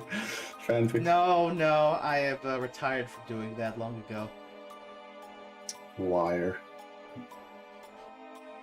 I promise I haven't read any Twilight fanfics in quite some time. I mean, why do you immediately go to Twilight? I mean, they're... Because that's the thing people always make fun of when it comes to fanfiction. Or at least they used to, years ago.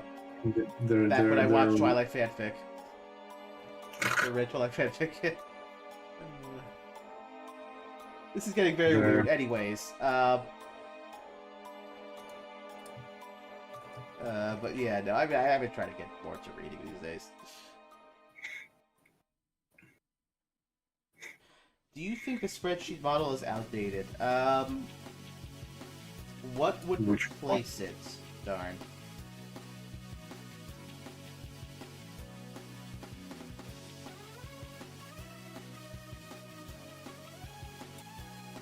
Wait, what spreadsheet? I think we updated everything. He's talking about the stuff where all the Mega Man instruments are. Oh, okay, my bad. Darn, I was saying, what would replace the spreadsheet model if it is outdated?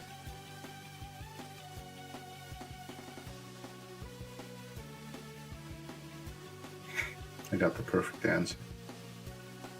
I'm not sure I want to hear it.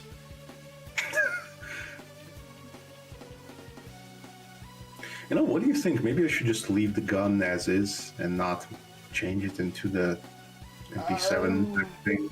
Could you zoom in on it real quick? This one? Well, just zoom it on both of them because it's a small window on the screen. I zoomed in. Well, delay and all that. Also, I just realized I've been sharing screen on Discord this whole time. I shouldn't do that. I mean, it's fine for now because normally it causes streaming issues, but it's not today. Whatever. Anyways, I mean, I do think the weapon having the same color as the Utopion gives it a little bit more personality. You've also kind of made it look less flat doing it like this. It's wider now, and like drawn at a different angle. The old one's very flat looking, I think. This is I don't think I ever even updated this gun because, well, yeah, like the old ones, they did hold it like in a bit of a flat way, like there. When they aim it, it becomes like more three-dimensional. Well, you'll see as I'm like zooming around. Mm-hmm. But yeah, because like the thing with the MP7 is that the handle is like very small, and I made like the magazines like pretty bulky. Mm-hmm. So it's like if I like put like a bulky magazine here, it's kind of like gonna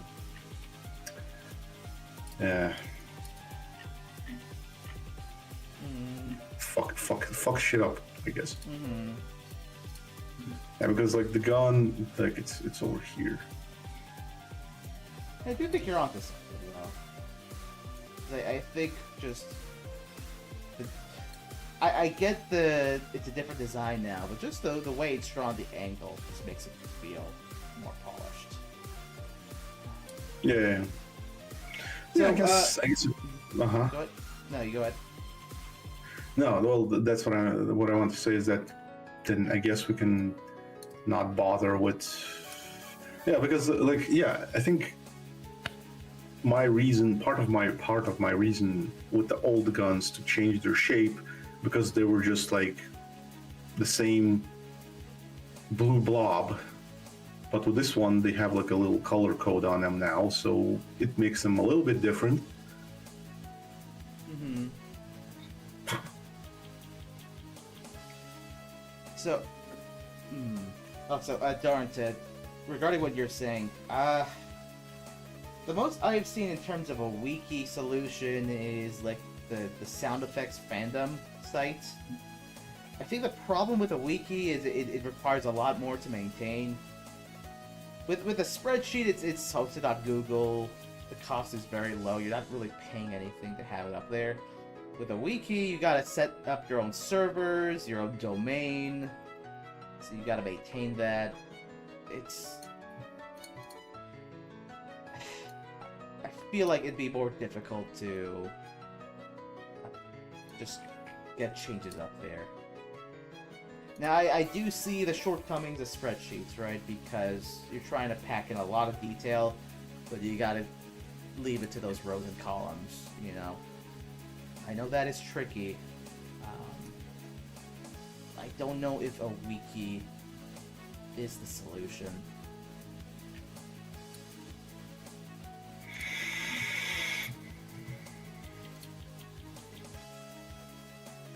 I know, what are your thoughts, Darn?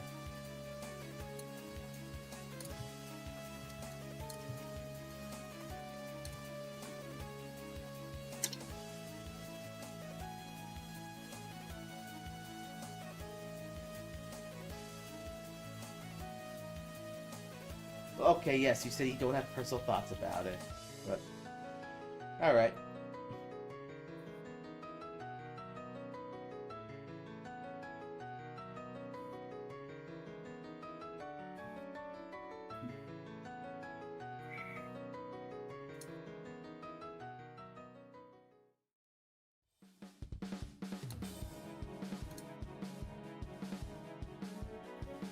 So on a semi-related note, the Proteus FX I showed you recently, I was going through it, and there are some sounds that are very 01-like, which might be a coincidence, but I'm starting to question if Evo might have owned more than one EMU product.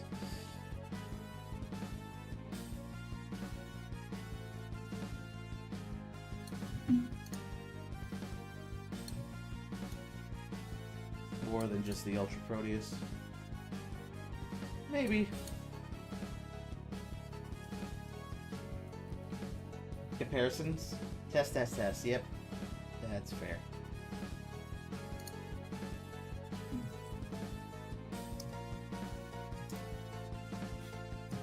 That is totally fair.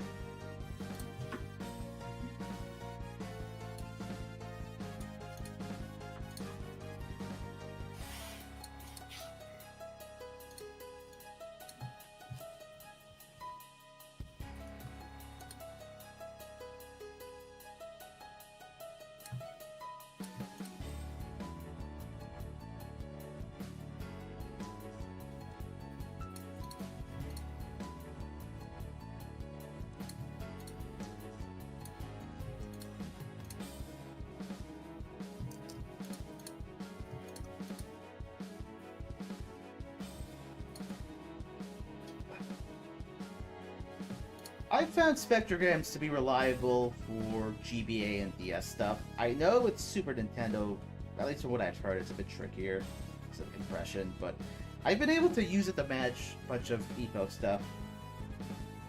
Hello, Modelo, how you doing today?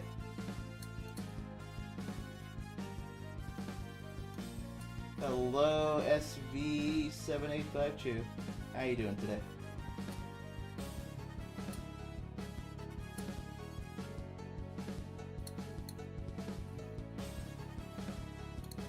Like, spectrograms, there is a bit of a question when you're comparing two things because of just... There are factors like, you know, the conditions under which the samples were recorded, and yeah, like the way it's encoded, and did they do any EQing or processing of any kind? Why spectrograms over waveforms? It's just, in my opinion, it's easier to make out the individual components of the sound through a spectrogram. Waveforms, you're just seeing spikes going up and down. I know some people are fine with that. For me, it's harder to follow.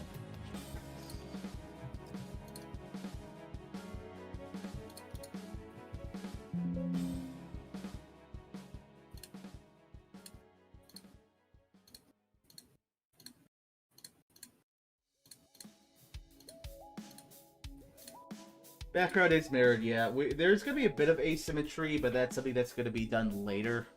Because, yeah, there is some detail on the right side. So what about the Megamix method? What is the Megamix method, Darn?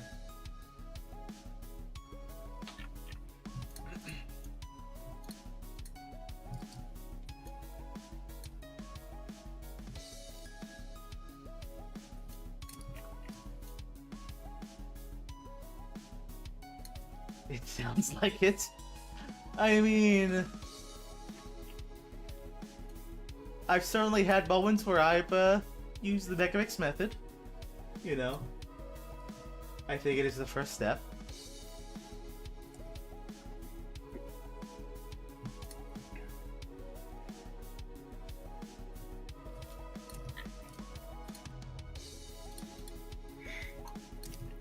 Can you look at my screen for a little bit?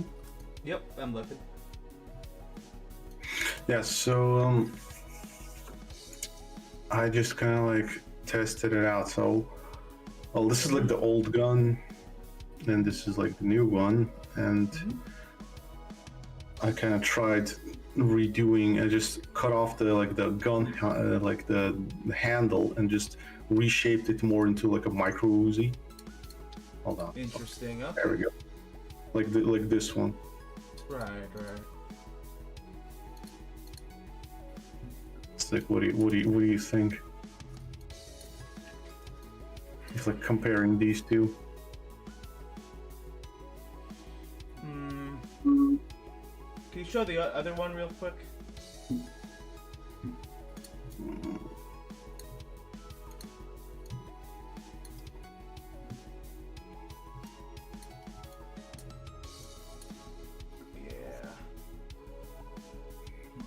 It's like the same kind of shape. I definitely like the one on the right. Yeah. This one. Yeah, the one where it's in the pistol grip. Oh yeah. Well, it's like the Uzi 9mm. Yes, sir. Yeah. Also, Darn, have you done spectrogram comparison for Axel stuff?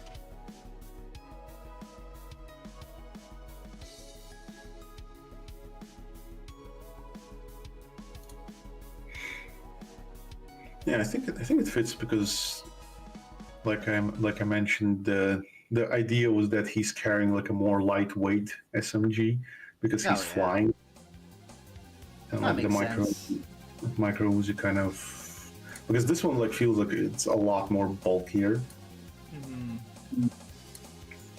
Not this, but yeah, the micro Uzi kind of feels way more lightweight. Hey, he's got his. He's basically got his own PDW. Yeah. Makes sense.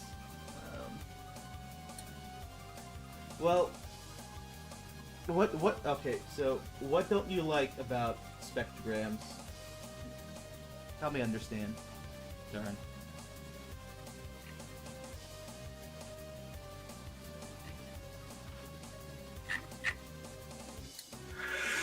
Help me help you.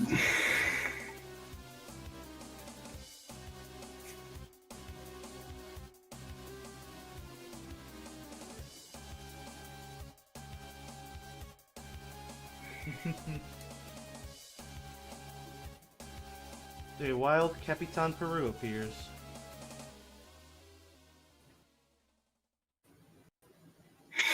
BRB. Don't get lost. What? Don't get lost. Oh, okay. I'll try.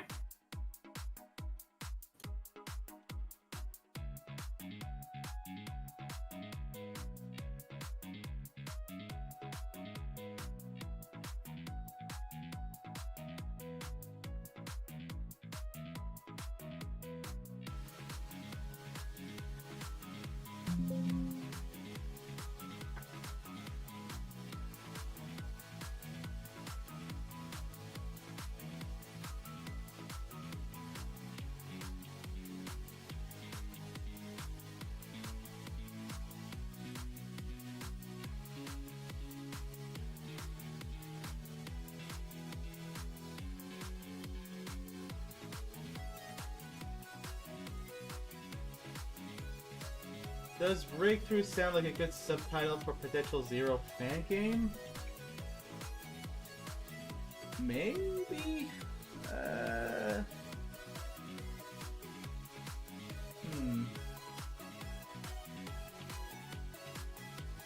What would be the theme of the game?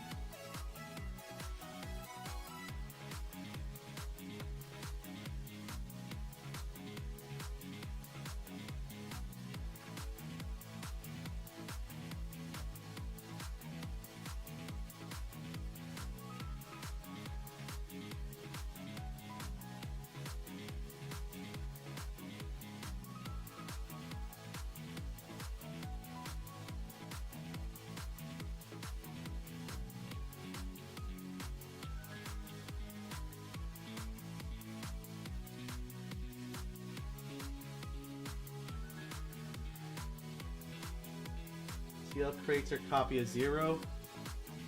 I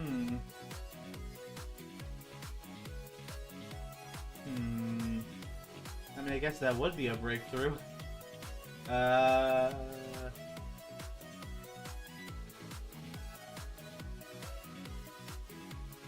would you describe the tone of the game? Because to me, a name like Breakthrough, I mean, especially with the exclamation mark at the end, you're trying to get people hyped up.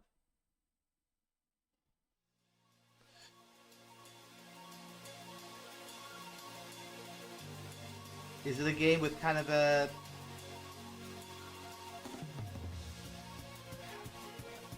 the word? Upbeat feel, I guess? Lighthearted?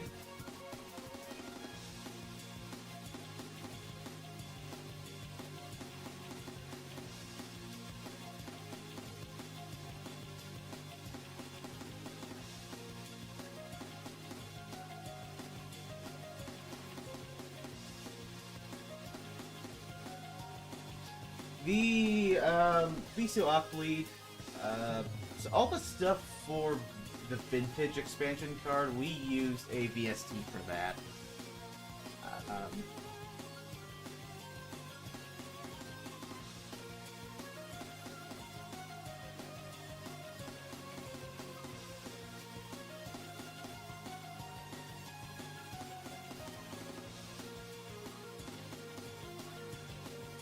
What was it called?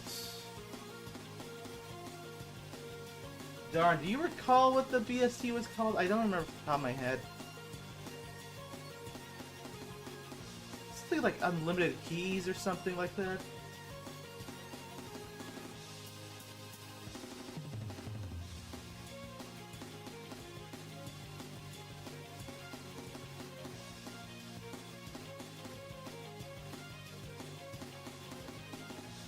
I'm pretty sure it was a VST.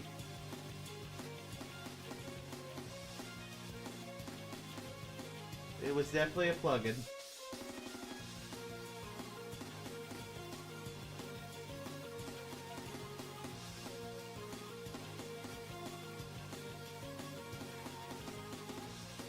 Right, yeah.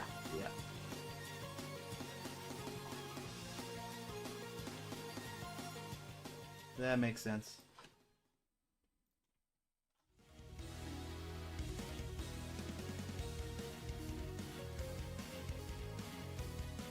I gotta fix the layering on this. Yep. Which I do need to get my hands on at some point.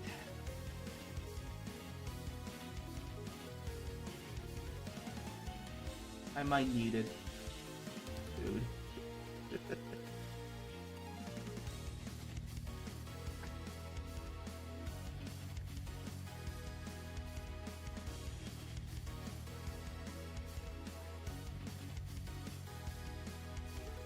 Yeah, I do too.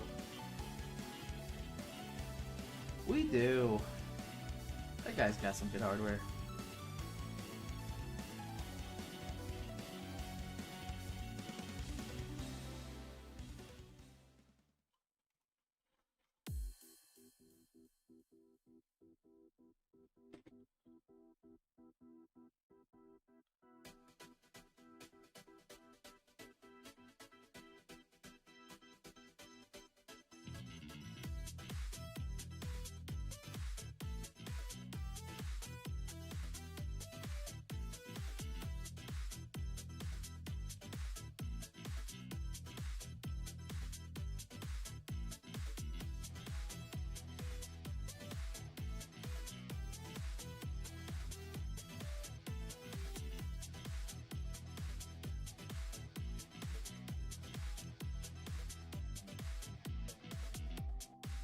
What's up, Darn?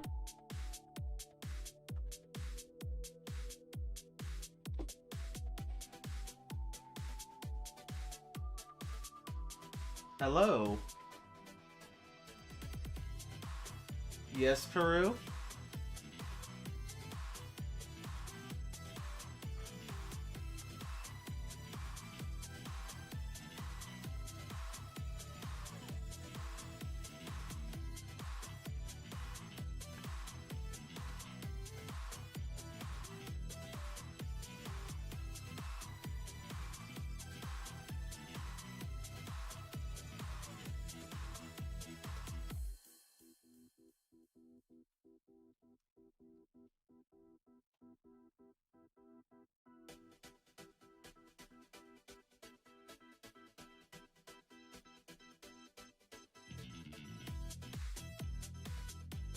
Well, darn, that's just rude.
You know, Peru, you're not wrong.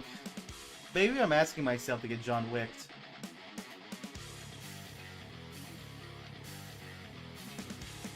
And yeah, Sculpin went AFK for something.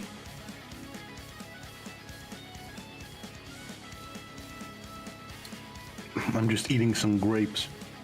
Grapes? What kind of grapes? Green ones? Nice. I like the green ones. They're better than the red ones. And the red ones are good too. Sometimes buy a pack that's like both green and red. How the after images are coded. There are a couple ways you can do it, but the way we do it is we keep track of Zero's positions and direction, you know, what direction he's facing, what position he's at. During previous frames, you have an array with multiple of these entries, and you effectively hold the, let's say, the where he was for the last 5 frames, and you use that information to draw out the sprites with the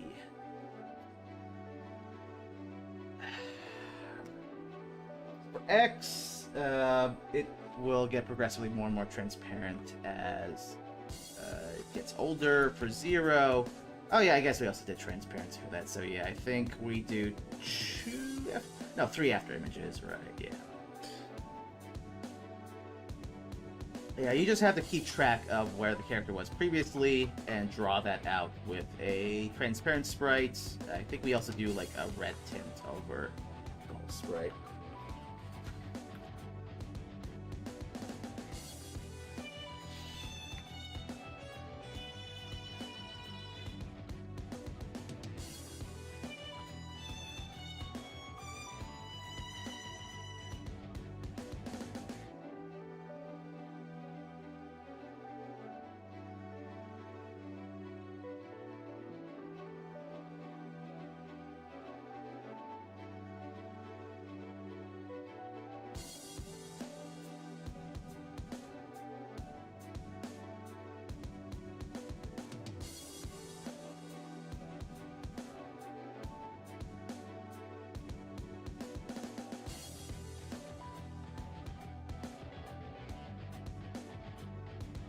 Do I like Shrek? I saw the movies when I was a kid. I like the second one. I don't really care for the third or the fourth. They're okay. I heard they're doing a sequel. The trailer scared me. I did say that, didn't I? Do you like Shrek, Darn? Do you like him?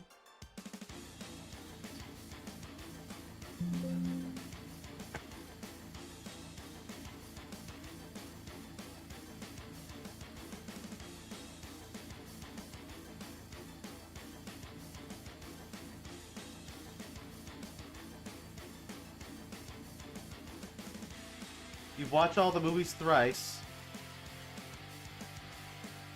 You see, that's fair. I'm probably not gonna see it either. You know, when I was in high school, I was in Spanish class, and they would make us watch Shrek in Espanol. They thought it would make us better at Spanish. They were wrong.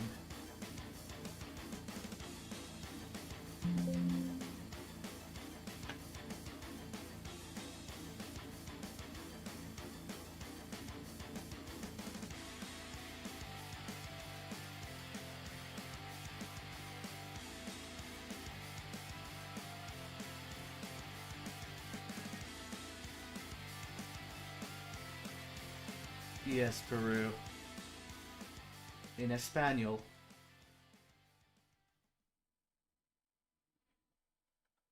I'm sure it is, Darn. I'm sure it is.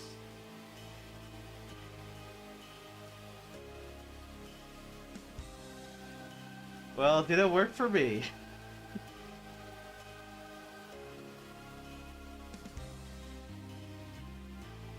Oh, nice.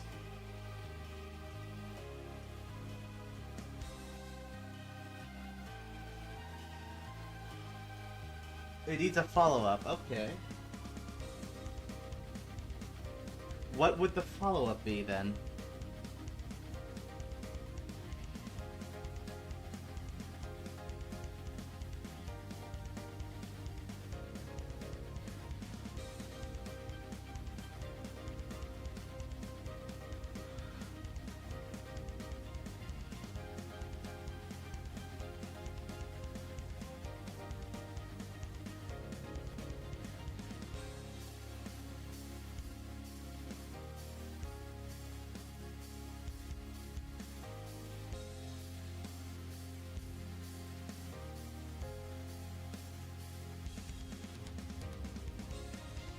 Hmm.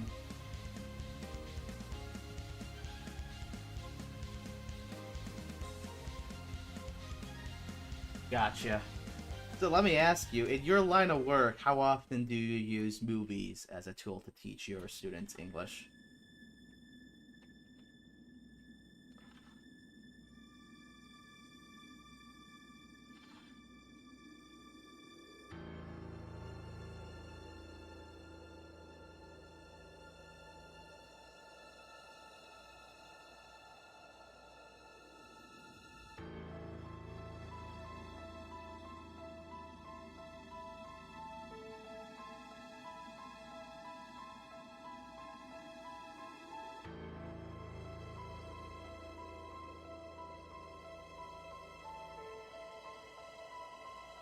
I see. Okay.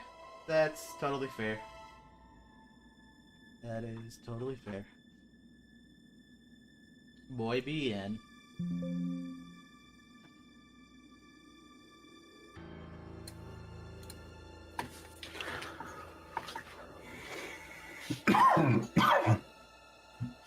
That is a good film. Or at least I think it is. Which one? The first one. First one, what? Ted.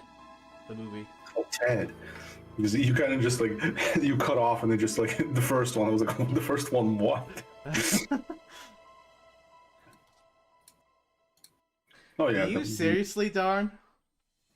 The first Ted one was genuinely great. Oh, yeah. Second one was kind of hit or miss. In my opinion. There were some jokes that literally made me cry from laughing so hard. Hmm. And they were just so stupid. But, yeah. Yeah. It was one of those moments. Yeah.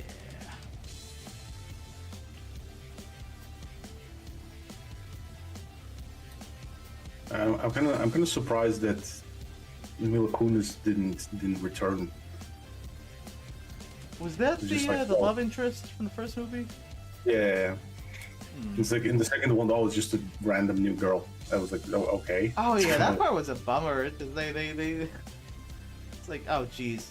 I mean, just the whole, you know, how much they put into the relationship with the first movie, the second one, no, got dumb. Yeah.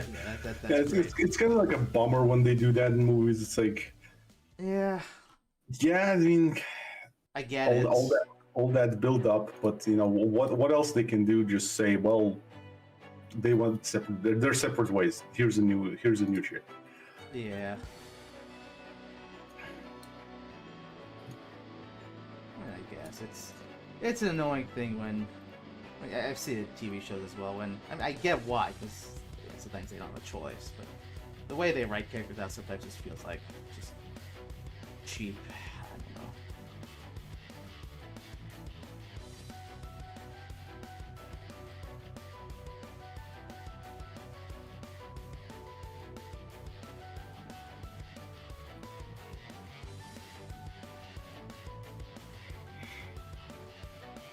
So darn, out of curiosity, what made you want to be a Spanish teacher? Or sorry, an English teacher. Sorry.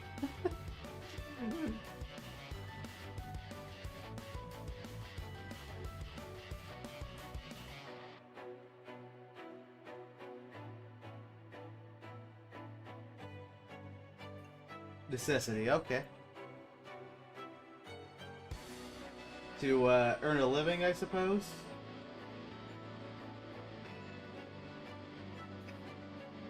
Gotcha. That makes sense. Curious, alright.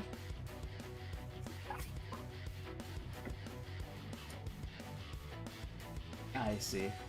Alright. Yeah. I get it.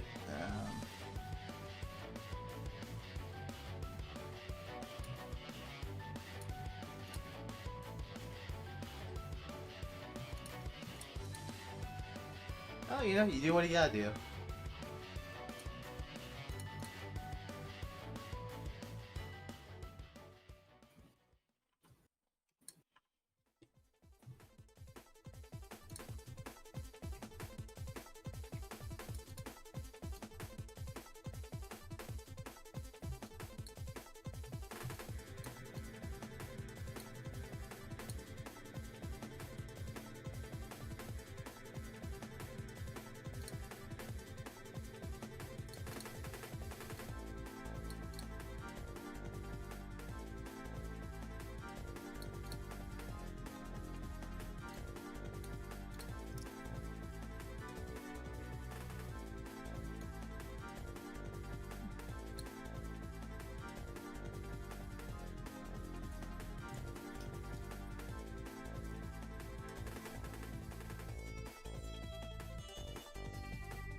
You ordered a pizza?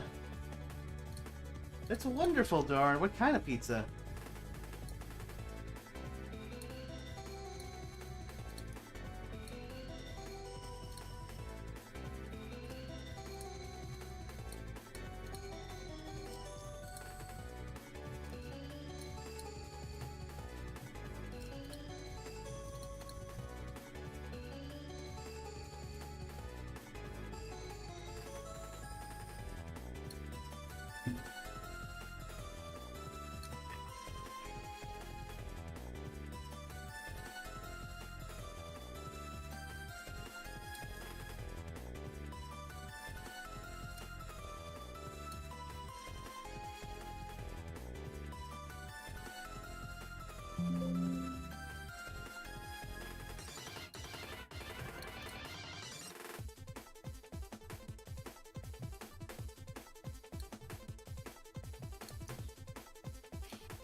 Darn, I need to know what kind of pizza, man.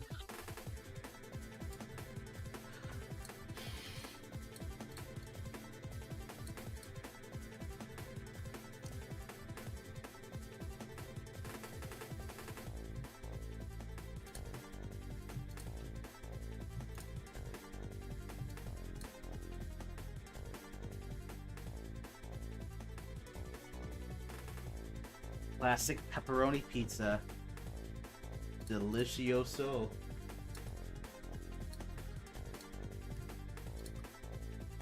Well, enjoy, man. I could go for pizza right now. And I actually ate pizza today because there was like a huge sale. You could buy like a big pizza for only like €3, like any pizza. Oh. What kind of pizza did you get? I think it's called like Sicilian or something. I don't know what's in there, but I hope it was good. Oh yeah. It was definitely delicious. Good. Yeah, it's essentially just like it was like minced meat, that white cheese. I forgot what it's fucking called. Uh,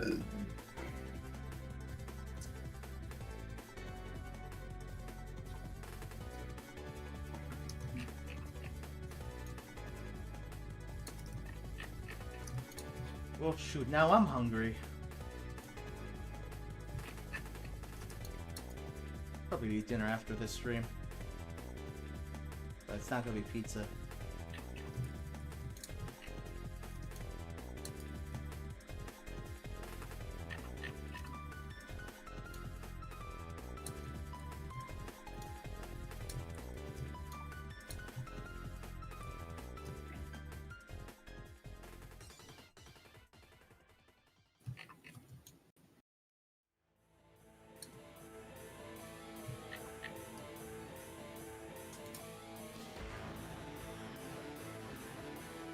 Well, enjoy your food, darn.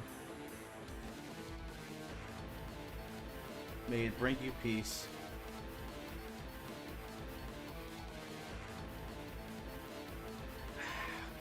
Here we go.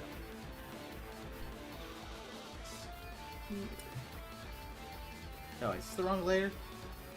No, it's the right layer. You know what? Let's see.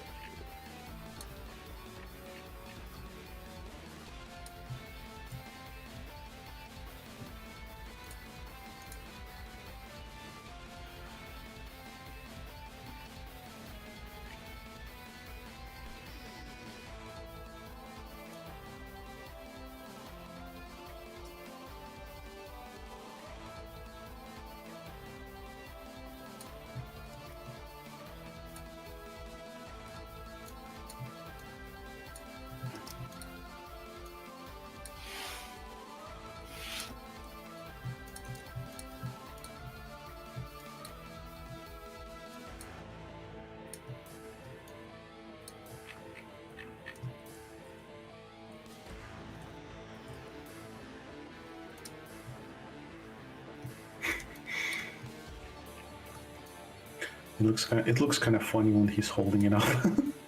Let me see. It's definitely a wider grip now.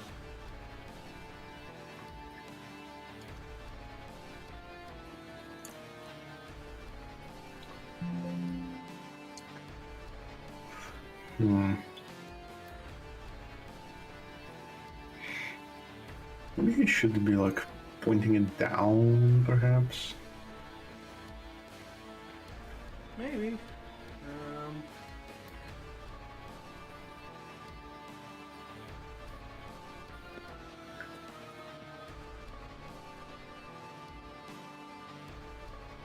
Because like this thing's kind of like it like clashes with like his armor a little bit. Well, maybe unless I delete some of this stuff.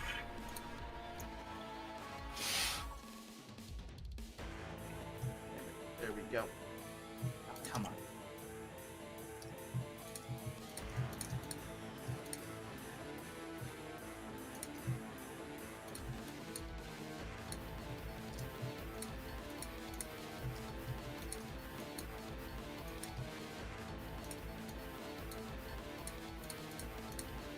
Oh my god, Photoshop, don't crash on me, man.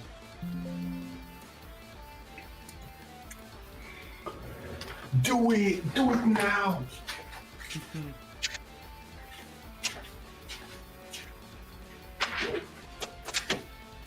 Speaking of, was Arnie in the hospital recently? If I remember right.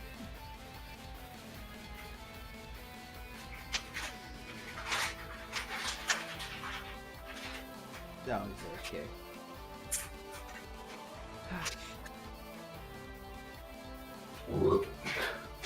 Who's in the hospital? Wasn't Arnie in the hospital recently? I have no idea. I thought I saw something about that. I mean, I know Chuck Norris passed away, and that's about it. No, this was before that. This was heart problems or something. I don't know. It's been a minute. think he's fine. There's something gonna happen. I mean, geez, he's not young anymore. No, but he is jacked. I don't know. I mean, you're absolutely right, though. She's freaking 78 years old. I mean, that's not so bad.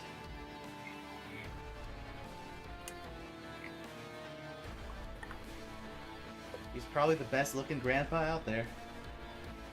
Mm-hmm.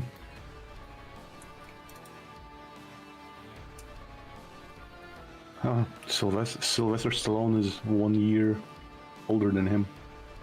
Oh, nice.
Okay, there we go.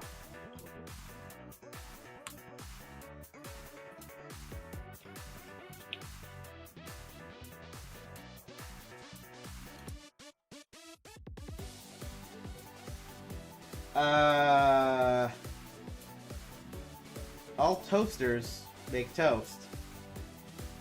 I don't know.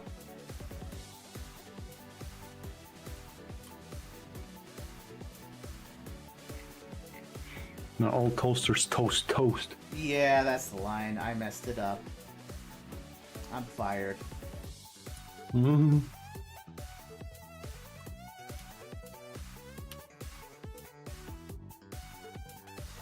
Oh god, I can't do a Mario impression. Oh god.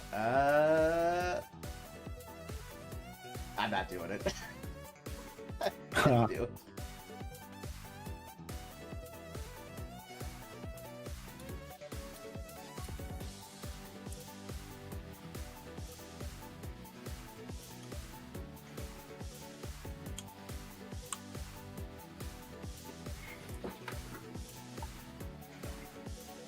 You will not make a clip out of it.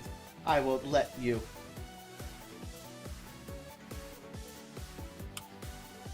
Yeah, he will fire you. Out of a cannon.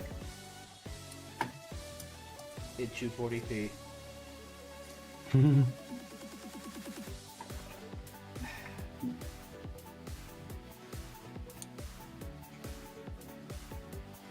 But hey, enjoy your pizza. You're making me hungry just at the thought. Yes, I do, and I've already done enough stupid things on these streams.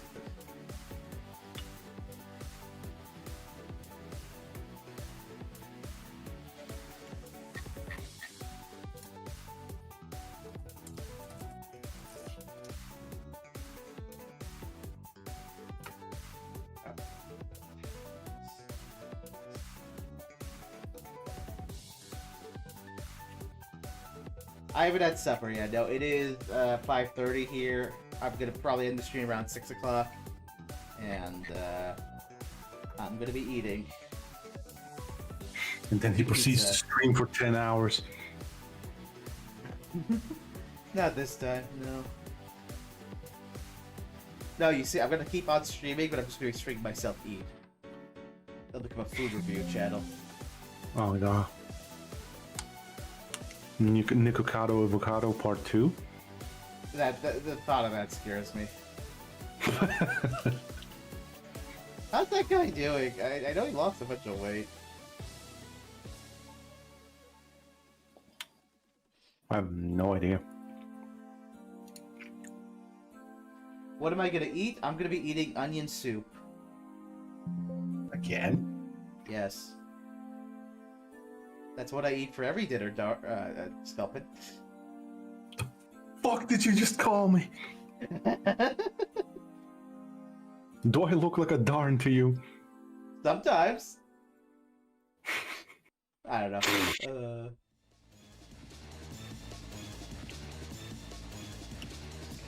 No, I'm gonna eat onion soup though. That is absolutely the truth.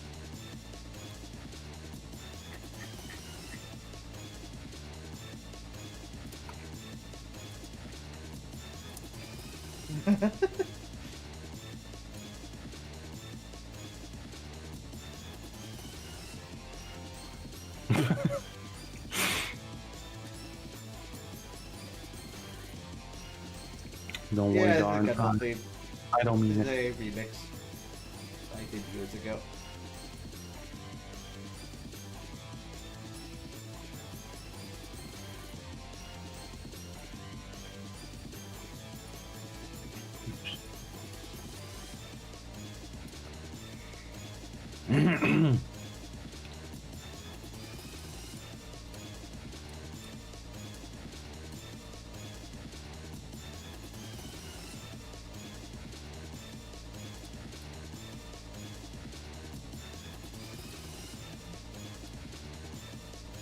That is correct, darn. Yes, onion soup.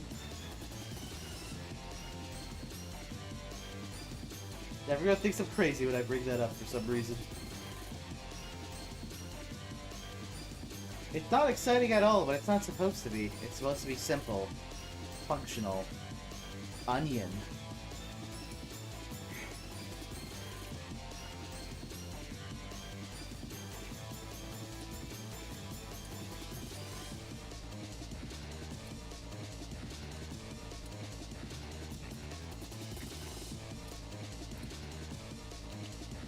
Yes, they do. They have layers.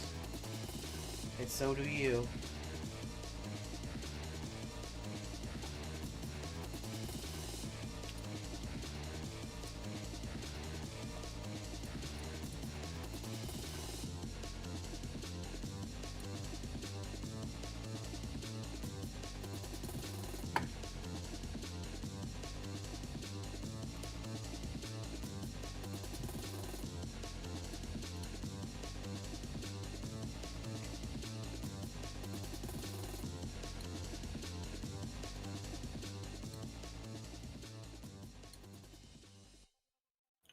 That'll do.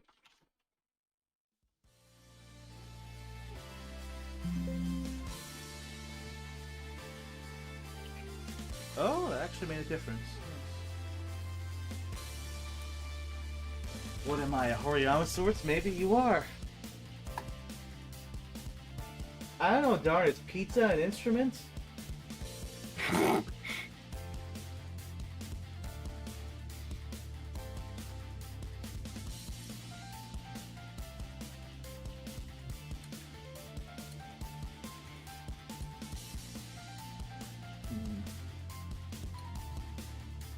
It depends. It depends on what, darn. What does it depend on? I need to know.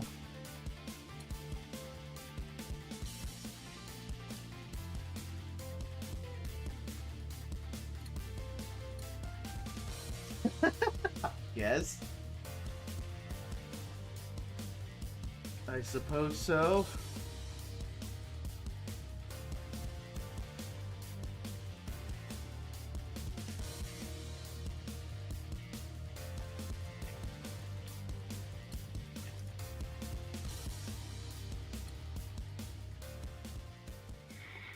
Yeah, I think this works. Yeah, I just made like him holding the gun, shooting.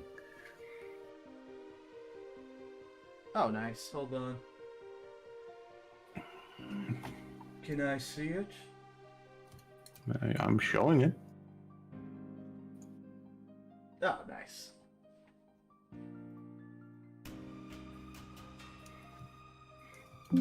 Yeah, it definitely the grip is wider for sure, but I think that kind of also there's how do you say it? Small detail, I suppose, that you know the grip is slightly wider. You're not attention to detail. Yeah. Rare. Because like in the old one, the angle is like very well, like 49 degrees, while in this one it's just like the classic, just grab a stick type of grip. Makes sense. The fuck did I just say it? The fuck did I just say? Well, you know what I mean. Yeah, you know. We all like to grab sticks. I don't know. Well, you got me there. Yeah, walked into that one. Also, darn. Let me ask you, what type of pizza makes the best instrument?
Mayonnaise an instrument.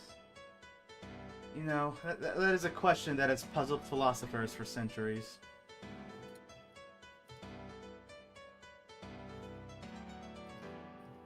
Hey Jack, can you look at my screen? I could. Alright, I'm looking. Yeah, so it's like regarding the magazines, like how do you think it looks better for you? Like when it's like this kind of like chunky magazine, or a bit, oh Jesus Christ, or like a bit more slim, like a slimmer magazine like this?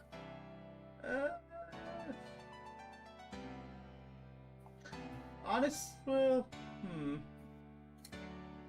it's hard because chunkier, it has more dimension, looks a little more 3D, but Glimmer, I think, works better with your idea of just making something that's compact and lightweight. Yeah. I am leaning towards Slimmer. Hmm.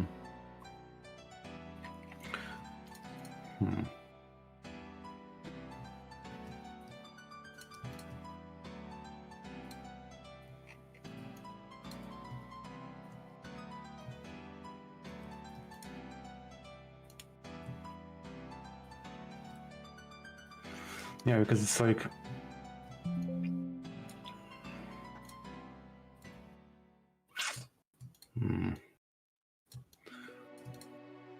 like it slightly loses the 3D dimensionality. Well, maybe if I'll make it like this, then maybe counterweight. It will counterweight it a little bit. Like fill in that pixel when it like turns. Maybe make it like this. Nah.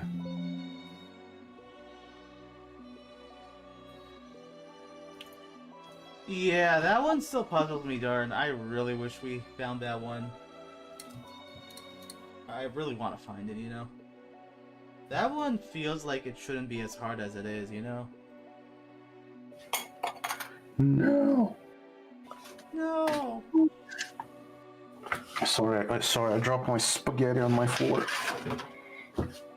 I heard I dropped my spaghetti on my fork. No, on my. I think that's what they call eating.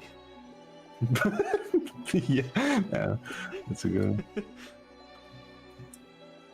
So you have pizza and spaghetti, huh? Nah, I'm just kidding.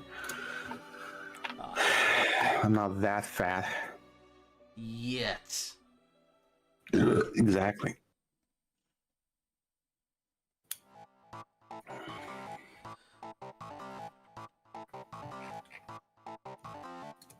Oh no, darn, I was just saying I really wish... That guitar is something I really wish we... It's something I really want to find, you know? It feels like it shouldn't be as hard as it is. Feels like that's just... from some sampler library, he used the A4000, something with guitars, it's like... why is this so hard? That's what she said. Allegedly.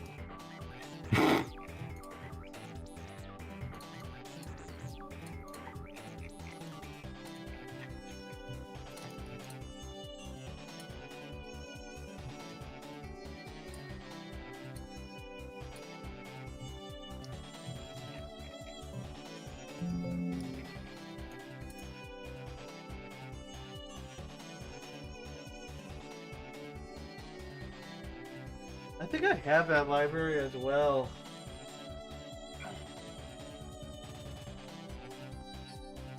And, the funny thing is, I have speculation that that library was using X6. I think it might have been using X6, but I still need to do some tests.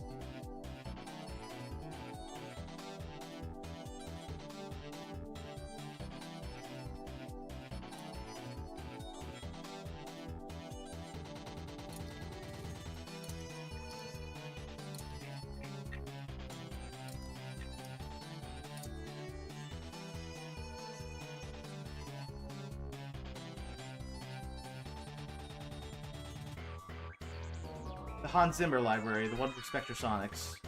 I think... I have a theory that it's using X6. I don't have a smoking gun just yet, so... I'm not gonna promise anything, but... I have a theory. A game theory. Damn it, I knew you were going to say that. Yes, you did. The screeching guitars that are used... Okay, so... Alright, so here's my thought process, darn. We have cases where they have used guitars with whatever amp, you know, the Zoom effector stuff, where we look at stuff in the session library, you know, the session guitars, and there's stuff that's close, but isn't quite it. There's some plausible deniability. And the thing is, those session guitars were pulled from that Hans Zimmer library. That is where Roland got it from. So my theory is, in addition to him having the session expansion card, he also had the Hans Zimmer library. And in some cases, for his guitars, he would use the Hans Zimmer version.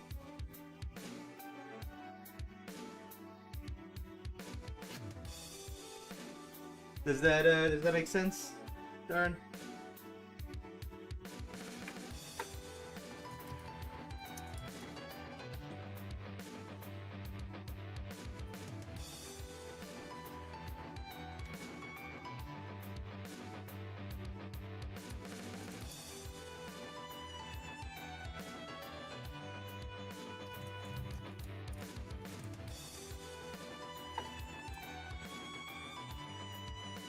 Yeah, There's also just some JV 1080 stuff that's from that library as well, the Hans Zimmer one. I think Roland just licensed the samples. Because this is something that Ruler Man brought up years ago, actually. Like, okay, I'm gonna open up FL Studio for a moment. I need to show you something.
Okay, so this is something that Duo brought up years ago. So on the JV1080, you have the GM031 distortion guitar, right? Which you're probably familiar with, darn. Right? It's got this one sample, which you might recognize from Rockman and Forte. They did use that. In that game, it's also used in ZX during Serpent's boss theme. Oh, not this one. Oh, do I not have the... I don't have it here in this FLP, but regardless, this sample comes from the Hans Zimmer library.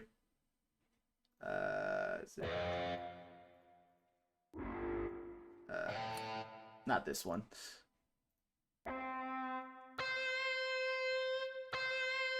It comes with the Hans Zimmer library. They cut it down and then looped it so it doesn't have that kind of vibrato bit at the end. But that's where that comes from. If you go through this library, you could find all the session guitars. You could find sources for some of the GM stuff. Velo Power is on there. So I don't think I have the library mounted at the moment. I have to check. Although, actually, you know what? I think I do have the... I have the WAV files. I don't have the contact library stuff. But... oh, no, I think I do, actually. It's been a while since I've looked through this stuff, but...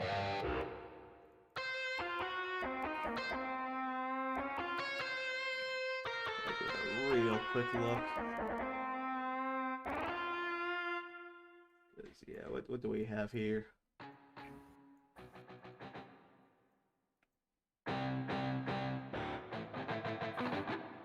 Not that one.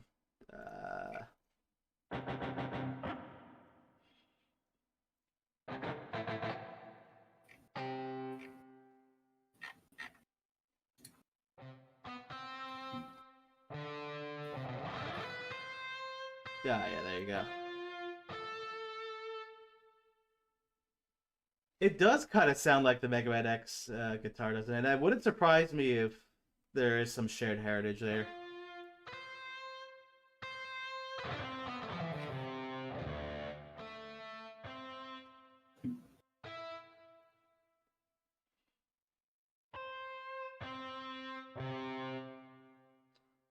Remember seeing was it Big Hair LD on here as well? I forgot what it's called though. They gave it their own names, Roland.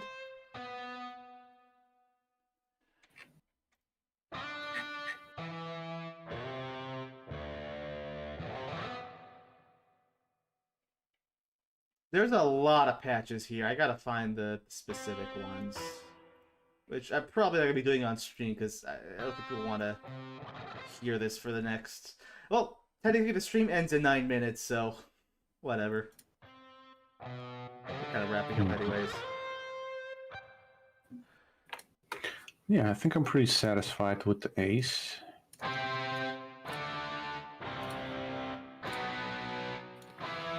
think this is a lot better representation. Nice. Yeah, good work, man. Yeah, you too, you too.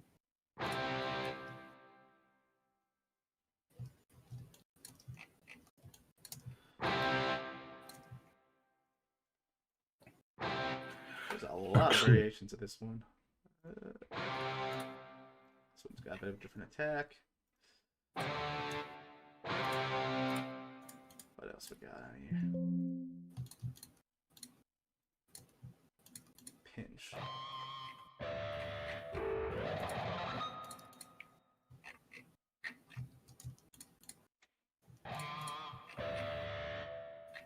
Well, bear in mind, Tanaka didn't mention a lot of things he used. Like, he never mentioned any of the expansion cards he used. You know? He didn't mention some of the, like, the libraries we know he used for X6. You know, like the drum libraries, I think... what was his name? PSI Fox found something that was using... Was it, like, Yamark stage or one of them?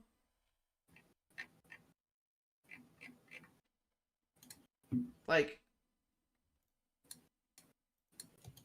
it very well might have been he didn't remember off the top of his head everything he used and didn't feel a need to list out everything. He just wanted to kind of summarize his kit, you know?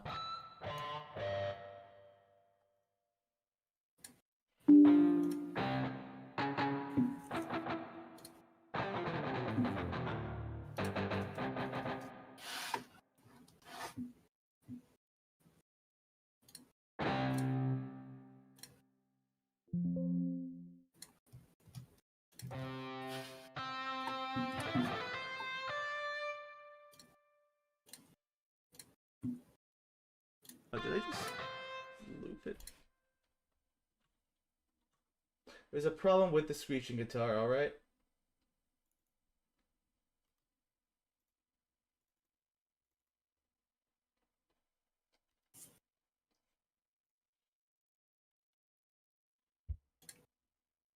I'm all ears, man. Sometimes uses very high octaves. Oh my god, that is screeching, alright. I apologize if anybody's ears. Got blasted from that.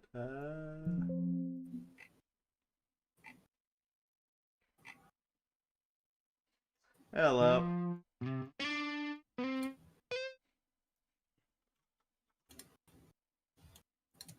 Oh, actually, I think this was the one I'm thinking of that was from Session. Oh yeah, this is Velo Power. Yeah, that's Velo Power. Sorry, Ian. I apologize. Yeah, that's Velo Power. That's where they got it from. It's got a bunch of variations of it here. But yeah, I can't speak for the hurts of it. They got some stuff here called scrapes, but I don't think it's doesn't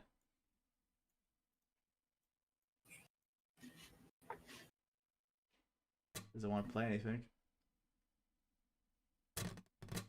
Oh, it's down here. Ah, it's nothing interesting. What do they got here? Ah.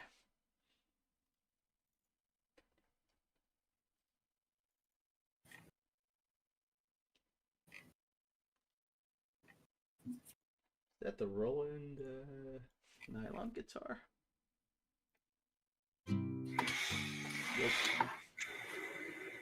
Yeah, we're actually wrapping up the stream, so just looking at something real quick.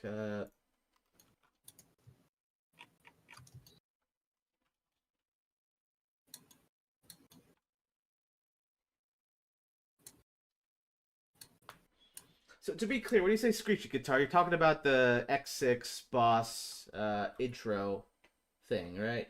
The one that we found in another PS1 game, right, Darn?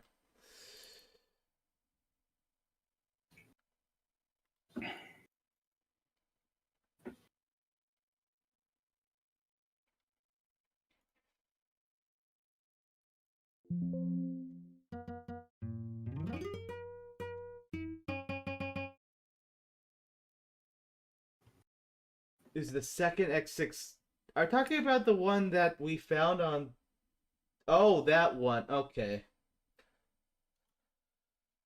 Alright, so you're saying that they use very high notes, and if the library doesn't support those high notes, then you're concerned it's not gonna work. I mean, maybe what I can say is if you load these samples on a A4000, you can adjust the way the zones work. So you can make them play on the higher notes if you really want to.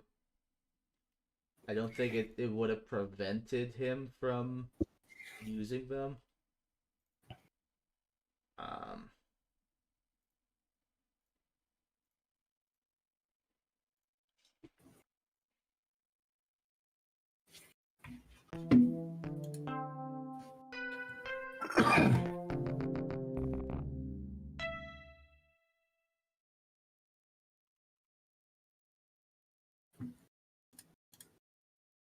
yeah, it's not here, unfortunately.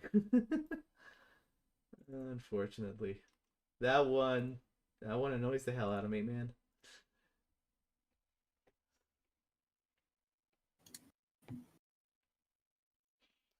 Well, I got 2 more minutes till I'm ending the stream, so might as well end it off on a nice song.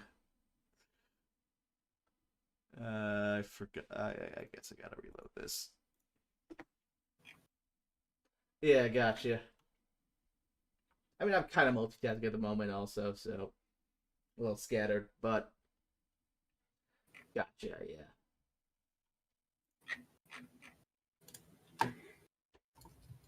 Yeah, which I remember some of them. There was always just this little bit of we're not 100% sure about it. Something sounds off. Hmm. So at some point, I gotta like go through this Hans Zimmer stuff. I gotta load it into the A4000. I might try with just the distortion effects that are built into the sampler. There's a possibility he just used what was built into the Yamaha.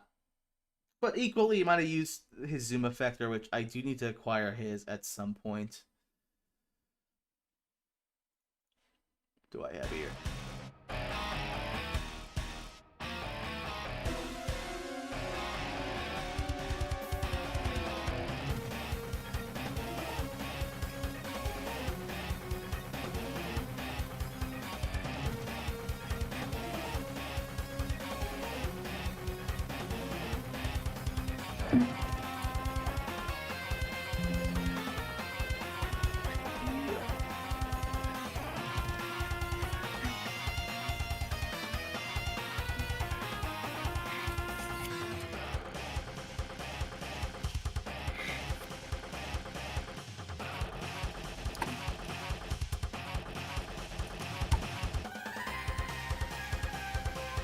Wait, the lead? It is from the 1080. It's the GM. It's the General MIDI, distortion guitar. I'm saying that Roland got that guitar from Hans Zimmer, the library. Um, Tanaka has one to our knowledge. I have a zoom effector, the one used by Kamisaka, but not the one used by Tanaka.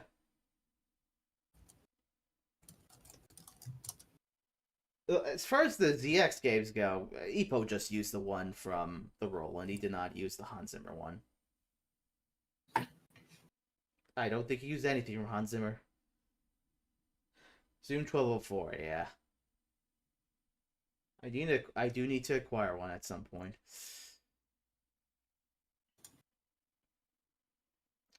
Yep.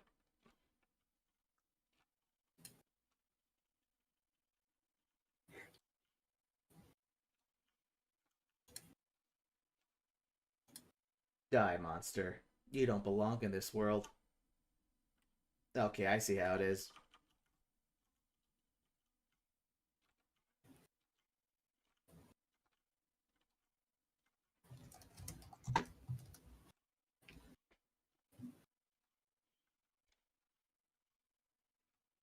All serious to start, we're just designating out a new enemy. He is not done by any stretch. So I mean, he's just he's functioning. He's just vibing there. He's just Yep. being a good boy. He is looking at me judgmentally. Yeah, just gotta make him blink. Just stare at him. It's like, He is very unfinished, but he is here.